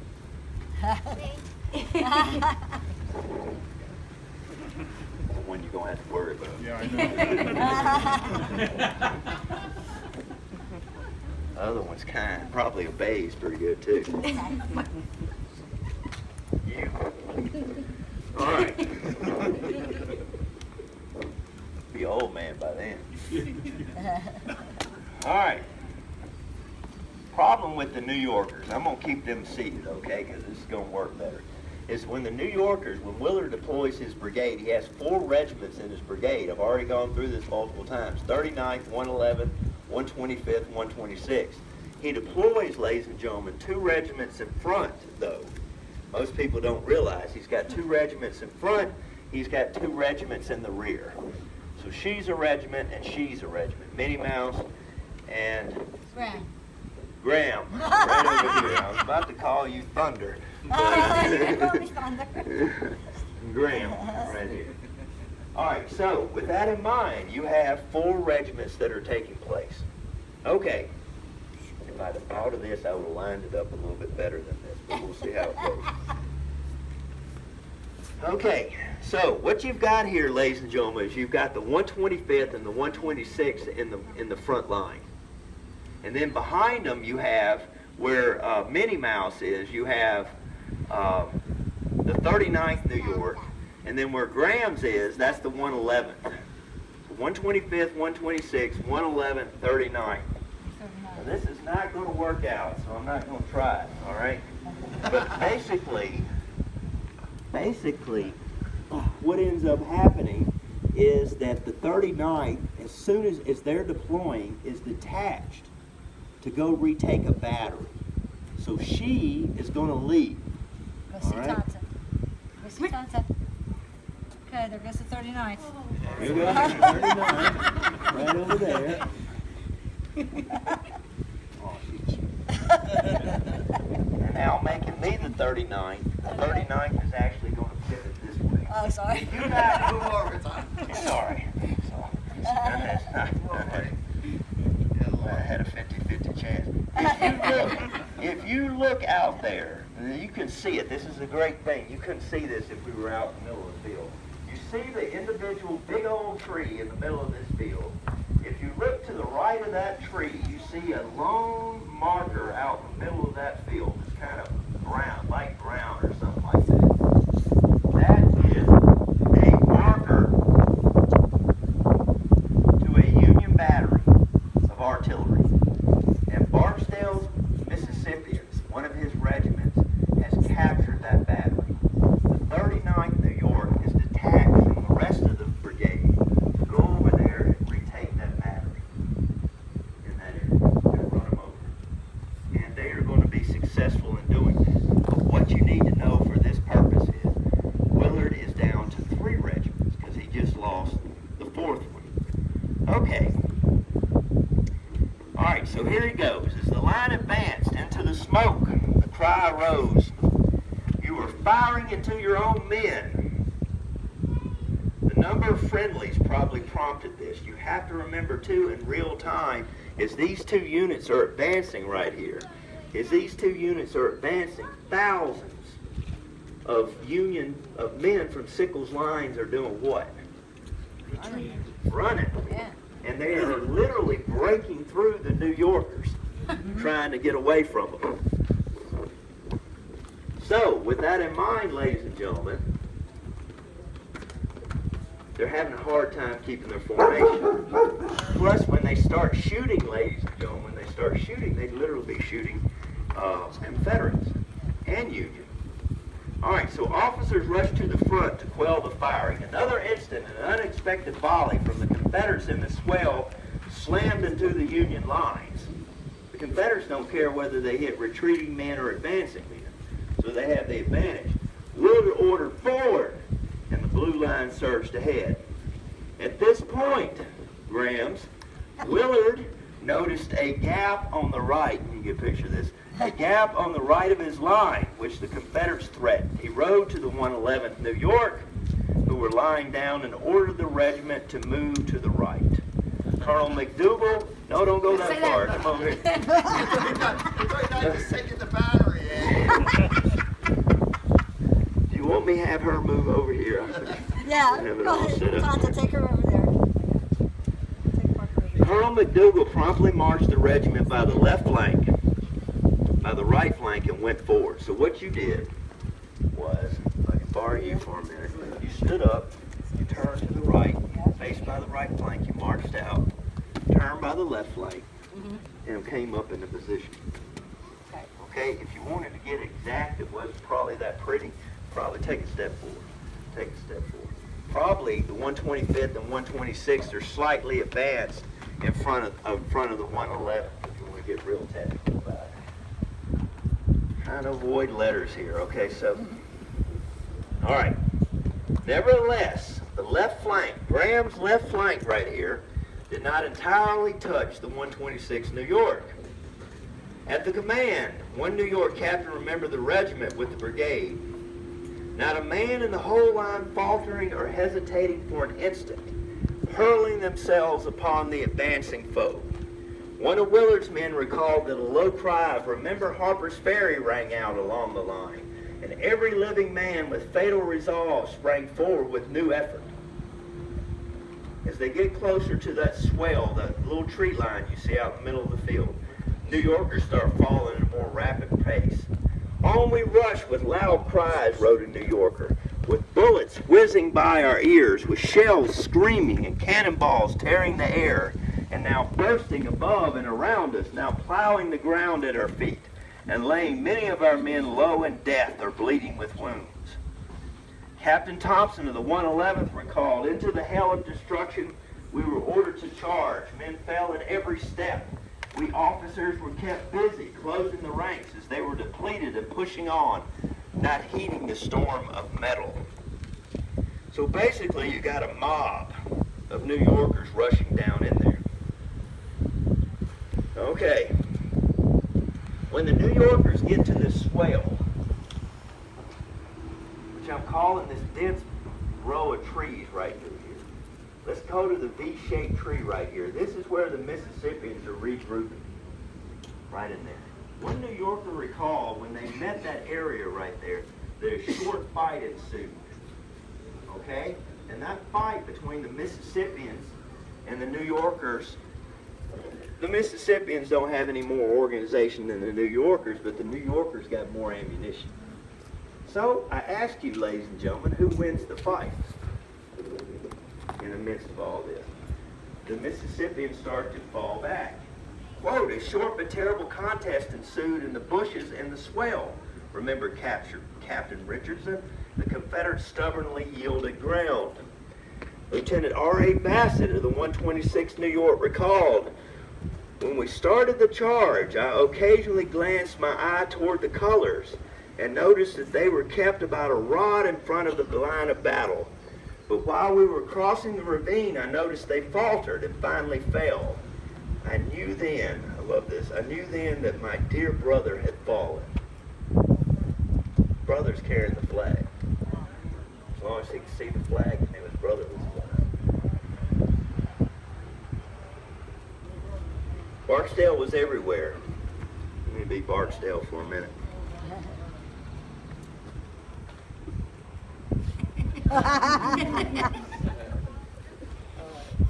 Where'd she go?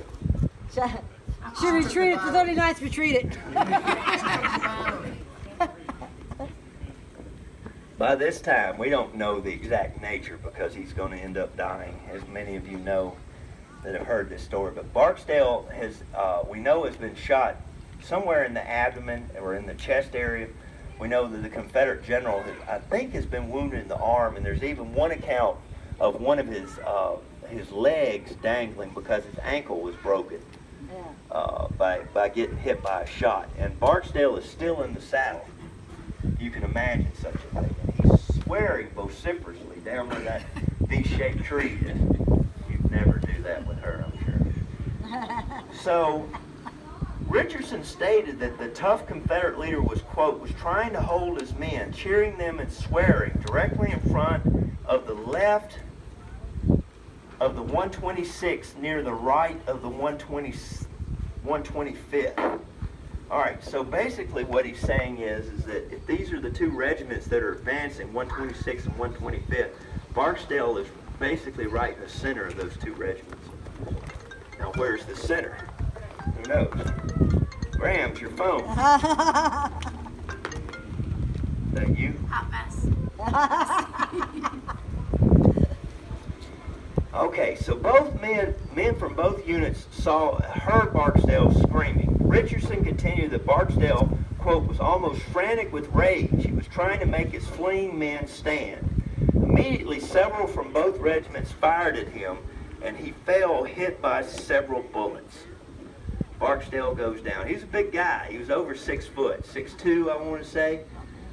Big strapping fellow, over 200 pounds. Some say 240. I'm sure he was lighter from campaigning in the field. He will be brought off the field by some New Yorkers, and he will actually be taken, not many of you know this, he will actually be taken to the unassuming little White House right behind the Pennsylvania Memorial over here, the Hummelbaugh House. And it's a very tiny house. You up there can see it. One of the gentlemen is looking at it right now.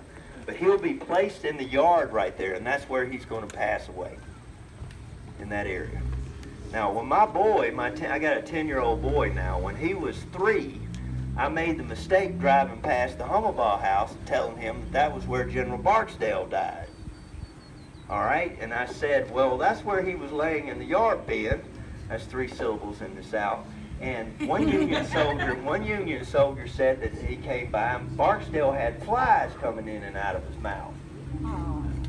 Okay? And that was the worst statement. Because every time, that 3-year-old locked in on that statement right there, and every time we would drive by there, Ben would ask me, Dad, why did the man have flies in his mouth? Why did he not close his mouth? I don't understand, Dad. Why did he have flies? Bad parenting decision. One of many, I'm sure. Besides falling down these granite steps and getting workman's comp.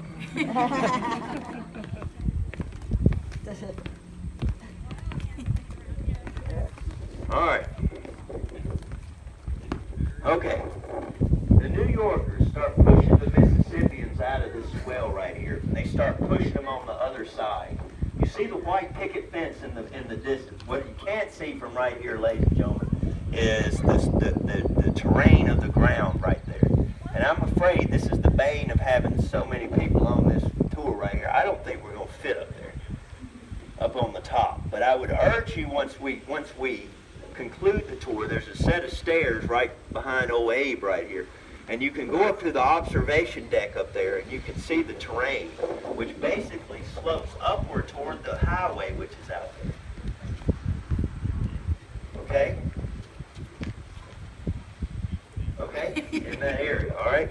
So, this is where they're pushing the Mississippians, on the other side of those trees. In this area, the New Yorkers gathered a large haul of prisoners, and the terrain of prisoners, coupled with the loss and killed and wounded, threw the Federal line askew. Nevertheless, New Yorkers continued their advance. The 111th had advanced into the swell slightly behind the 126th. Finally, in the swell, Graham's comes up and connects with the rest of the line, or otherwise known as Hot Mess.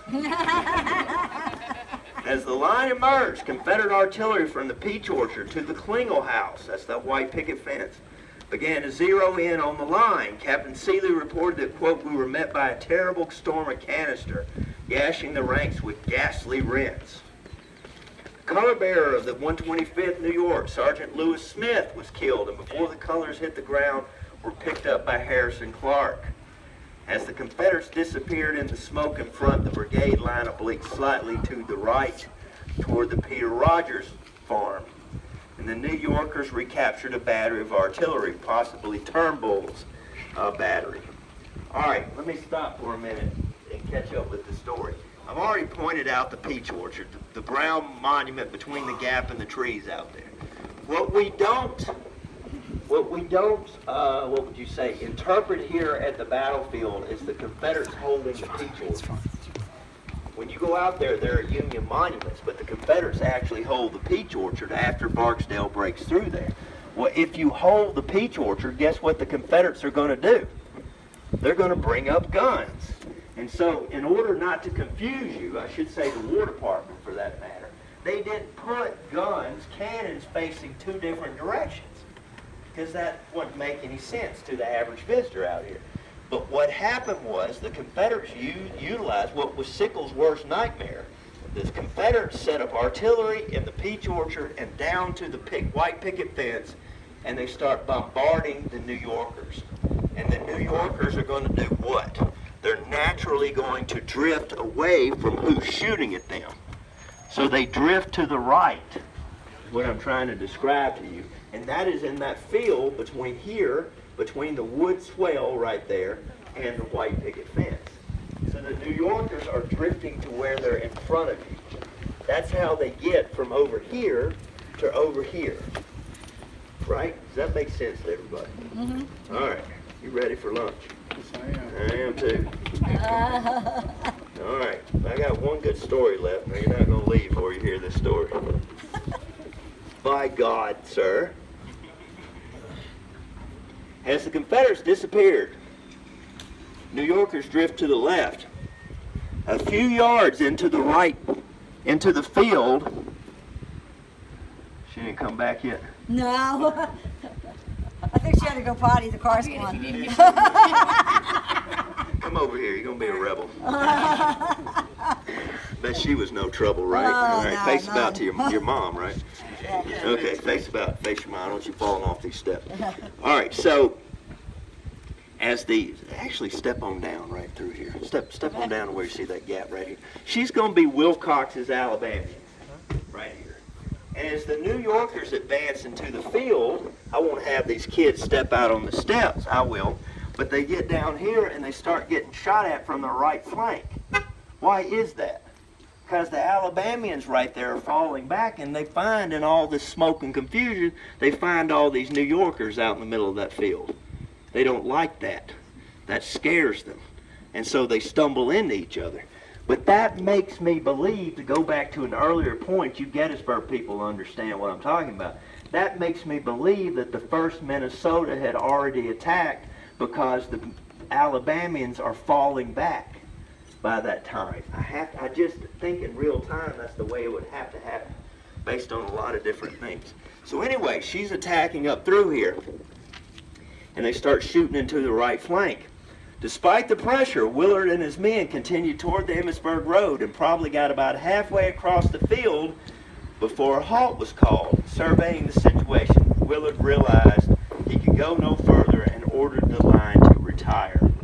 So what I think happened was, step up by your mom, flush with your mom, right there. She stops right there. She starts to fall back. Please don't fall down the steps. Go back to where you were, very carefully right there.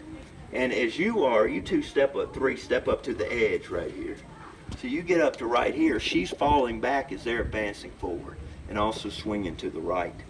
So Willard decides, now you could, thank you. Willard's decided, that was nice, huh? Willard has decided that it's time to go off the field. And this is why I didn't want y'all to get away from me without me telling you this story. And it's a hard one to tell because I can't. You're going to want to know where it is, but I'm not going to be able to tell you. Somebody correct me if I'm wrong, okay? It's been a few years since I've been out here. Yeah, but I think it's to the left of that big tree. Right. All right, so Willard and his New Yorkers are falling back through the swale. So they're coming directly back towards you. All right? They're probably screaming right now, War Eagle. All right? So, Alabama lady didn't find that funny. No, I didn't say roll tide. Actually, they'd have to, because I don't think Auburn was founded. All right, so as they're retreating through here, Willard's on horseback. And as Willard is going through here, trying to get his New Yorkers to dress their line, if you can imagine doing this, Willard is going to, on horseback, is going to have his New Yorkers, instead of advancing this way, he's going to have them turn around. You from Biglerville? You from Biglerville? You're sure? Where's Beeville? Oh, we got a Biglerville in this county. Turn around there, Grant. All right, so, get a picture of them. All right, so you get, they about face, okay? So where's the Confederate artillery right now? Literally, you talk about courage. You talk about, maybe a better word is discipline right here. Y'all take a few steps forward. Willard about faces them and has them march in formation as the Confederates shoot at their backs with that artillery. Can you imagine? Not being able to see, only the best disciplined soldiers would be able to do that. And we're talking about men that have never been in combat before. Pretty much. So, they start going off the field. And, as you would think, from all that Confederate artillery fire, who wants to be Willard? Really? Okay, come on. Always remember you were George Lamb Willard, because this is a good story, all right? Make sure you get my picture. You want to get my picture? Come on. She didn't come back? No. Aren't you worried about that? She's with her dad. She's good. Willard is riding on horseback. And that Confederate artillery is shooting at him. I don't know which way Willard was positioned, but he's on horseback, and his men, y'all just break it up. Y'all can look, watch this. This is a good story right here. Okay. All right. You can't leave me.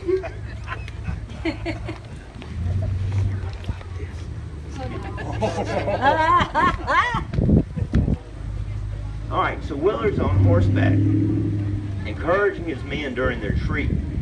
One veteran recalled that a shell came in, quote, and carried away part of his face and head. And Willard fell from his horse, instantly killed.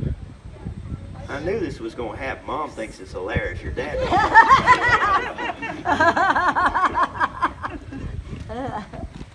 All right.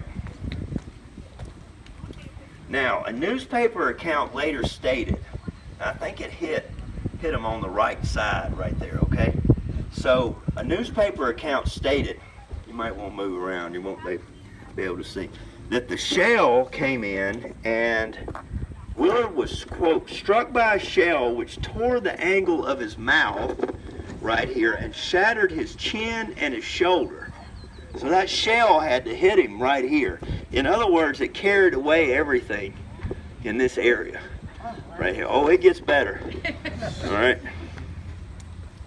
The mangled corpse, you can imagine that because he's sitting in the saddle and he gets hit and the body parts probably fly everywhere and his men are marching past, you know, along with him, and blood's got to fly all over him when this happens right here. Okay? Aren't you glad you volunteered for this? Oh, yeah. So blood goes everywhere. The men are horrified and they start to get antsy. All right?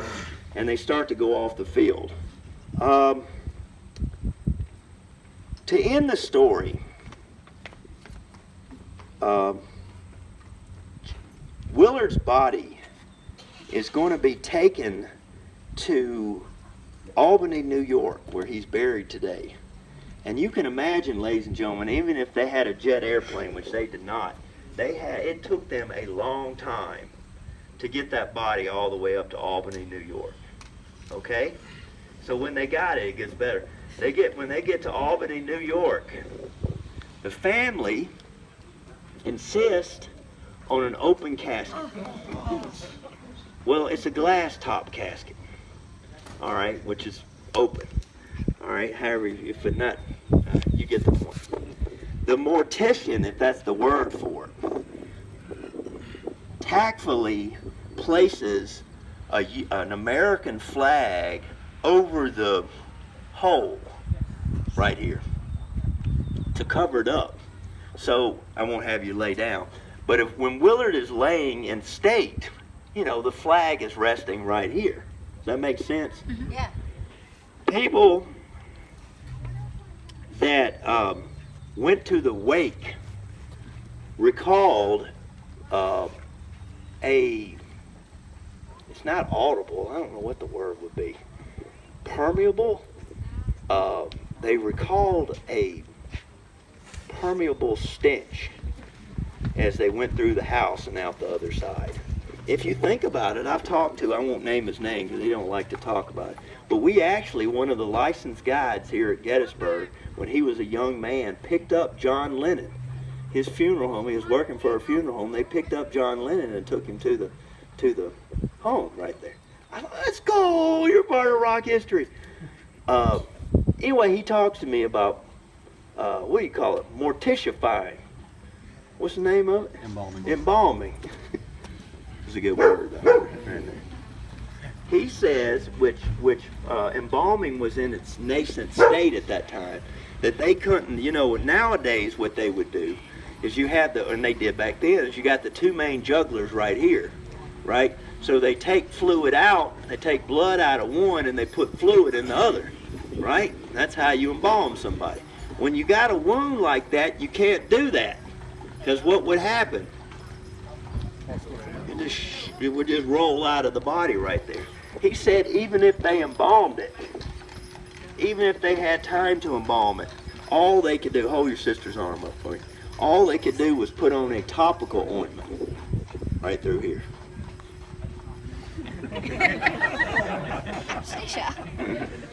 Right there, all right? And all they could do is put a topical ointment, which is only good for a limited amount of time, right through there. You ever go see Willard's grave? Any of y'all from New York? I usually get some New Yorkers from this tour. That is the story behind that, if you ever go to his grave. All right, how about a round of applause for George Cheryl over here? George Willard, if I can get my names right. Okay, thank y'all, appreciate it. Run back to Dad as fast as possible. No.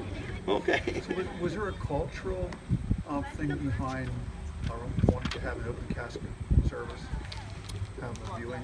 No, I don't know if it was a cultural thing behind the open casket idea, or the family was just wanted to show his sacrifice. Maybe, I'm guessing. That's a tough call. You're talking to somebody, just personally, sir, that I don't. And I mean this literally. I've gotten in my older age. I don't go in the. I wouldn't say I want. I'm not that freaked out by it, but I normally don't go and see the body. I'll go to the funeral home, but I don't walk around there and see the body because I find it overwhelms my memories. That has neither here nor there, and I'd rather remember him alive than dead. So I don't like that. I don't have anything. It doesn't do anything for me. So let me just say this: they made a lot bigger deals out of funerals. I think that's a fair statement than we do today, you know. Mm-hmm. And I don't know why, I just don't know why they continued it once, because the family had to smell too. I don't know why they continued it then. But it made an impression, if that's what they were out to do. All right, so Eliakim Cheryl is going to take command. We're almost finished. In the 126 New York. And you think that he might be, of course he's heartbroken that Willard has gotten killed here. And this is all happening. I mean, if you remember, he's the third most senior colonel in the brigade, because Hayes was the senior colonel. He got promoted. Willard got promoted in turn. He's now dead. And now Cheryl is up here. You think, why, my God, he's thinking himself, promotion is coming rapidly here. He gets back up to where we started this tour from at the Bryan Farm. And General Winfield Scott Hancock rides up. And Hancock is no comedian. Hancock rides up there and he wants to know who commands this body of men. And Cheryl comes forward and says that Willard's down and I now command. And Hancock promptly tells him that you are now under arrest, sir, because you did not have any orders to withdraw from that field. And Cheryl's like, huh, I only been in command 15 minutes. I mean, you know, right here. And now he's already under arrest. Hancock was a man who got really worked up in combat, and that's the understatement of the year right here. But I'm not going into that. Come back for the Hancock thing. Have you filmed the Hancock thing? Well, there you go. You're running out of things. When it's all over with, officers go to Hancock that night at 2nd Corps headquarters, and they talk to the general, and they say, there's been a misunderstanding here, Hancock, General. This is what happened. And that night, July 2nd, after Hancock had had a time calm down a little bit, he releases Cheryl out of arrest. And so he's back in command by July 3rd, where some of these New Yorkers are going to be instrumental in helping you repulse Pickett's charge on the next day. So, all right, in conclusion, the losses of the brigade on July 2nd are hard to pinpoint because they're also in combat on July 3rd.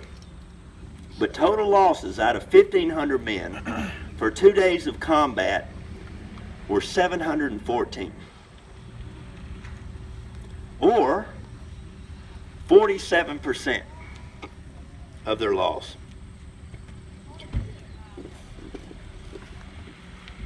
39th New York is going to lose 35% of their strength. 111th New York is going to lose, who went on the, that was Graham's, lost 64%. 125th New York lost 36%. The 126th lost 51%. 714 men, ladies and gentlemen, is a heavy, heavy cost to have to pay to redeem your honor. 47% casualties is what they paid in blood, killed, wounded, and captured. Mostly killed and wounded, a handful of captured right here, is what they pay in order to get back their honor. When they marched off the field that day, and they were marching through, this is all before Cheryl got placed under arrest and they got back to their original position. Those Union veterans who weren't fighting up here by the copse of trees are going to stop. And they're going to turn around, and instead of booing them and taunting these New Yorkers, they're going to start cheering them. The curse of the Harpers Ferry Cowards was over. And that honor was regained right out here. Now you can applaud.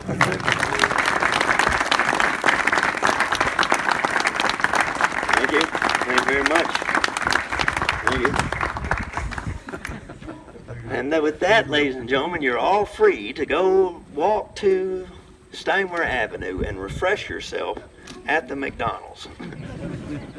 I would like to say, before the tape cuts off and before you all leave, many of you probably didn't know, but some of you probably did. This past week, we lost a park ranger over here at Eisenhower. Sad story. His name was Rick Limors. And he was there for 30-something years. If you ever went to the World War II weekend, which is probably Eisenhower's biggest events throughout the year, Limors, Rick ran that thing for decades. So if you ever attended that over time, you can thank him for doing that, because he was putting it on. Now, he retired not that long ago, maybe a year or two ago. It hadn't been that long ago. And he suddenly got ill last week. He's had some health problems, but he suddenly got ill last week, and he passed away this week. So it shows you once again, you know, with these New Yorkers as the backdrop, how how fleeting life is. The reason I say that is I looked down to see how long this tour had gone, and as I looked at my clock, it's 12:52, and I wanted to attend his funeral, which is today at 1 o'clock.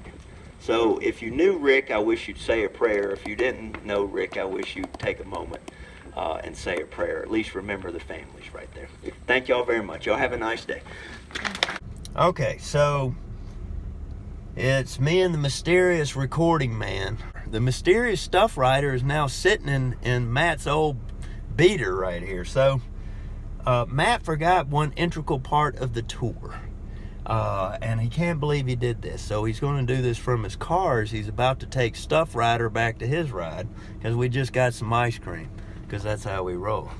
All right, right here. So in order so we can have continuity with this tour, we're going to have to do it, you know, same way throughout. So make sure that you understand. Let's see if it's working right here. You hear that? Okay, all right. So what I failed to explain to you during the tour was when Willard was coming back and he got his head, whatever, his shoulder and all that stuff blown off, the veterans actually came back and set up a monument to his mortal wounding site, or I guess you could say his death site. And that is actually located in front of the Pennsylvania Monument. Now, we couldn't get out there today because of the grass, or at least I didn't want to try it. But the marker is one of the more harder markers in Gettysburg to find.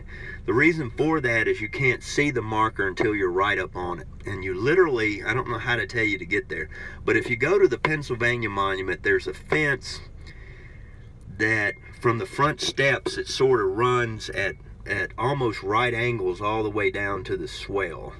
And if you'll follow that down all the way to where that wooded crest was right there, you have to go behind some trees. But that marker is probably about a little over chest high. But you can't see it because some trees have grown up in front of it, so you can't see it from the road. But that marks the spot where Willard was killed. I think they have it posted on the internet. I believe there's a picture of the veterans dedicating that marker. And that's a good picture in its own right, because it tells you, or it shows you, I should say, how the terrain has changed. Because with those veterans, they're all laying around the monument, sitting around the monument to Willard. There's no trees in there. And, that's one of the things, like I was saying earlier, we can't bush hog it anymore because of the rocks and etc. in there. It's too swampy to get a tractor in there anyway. That's what we lost with the farm animals, because farm animals would have kept those woods down. They would have eaten all the plants and so forth. So that's cool. If you're looking for something for your bucket list, definitely go find the Willard Monument. Not many people get to see that. I want to take a 30 seconds to thank everybody for tuning in and all the kind messages about the videos. Me and Stuff Rider, when the camera gets cut off, we're going to have a talk about him filming me so much, though, because I don't want y'all to get used to YouTube and not come out here to the park.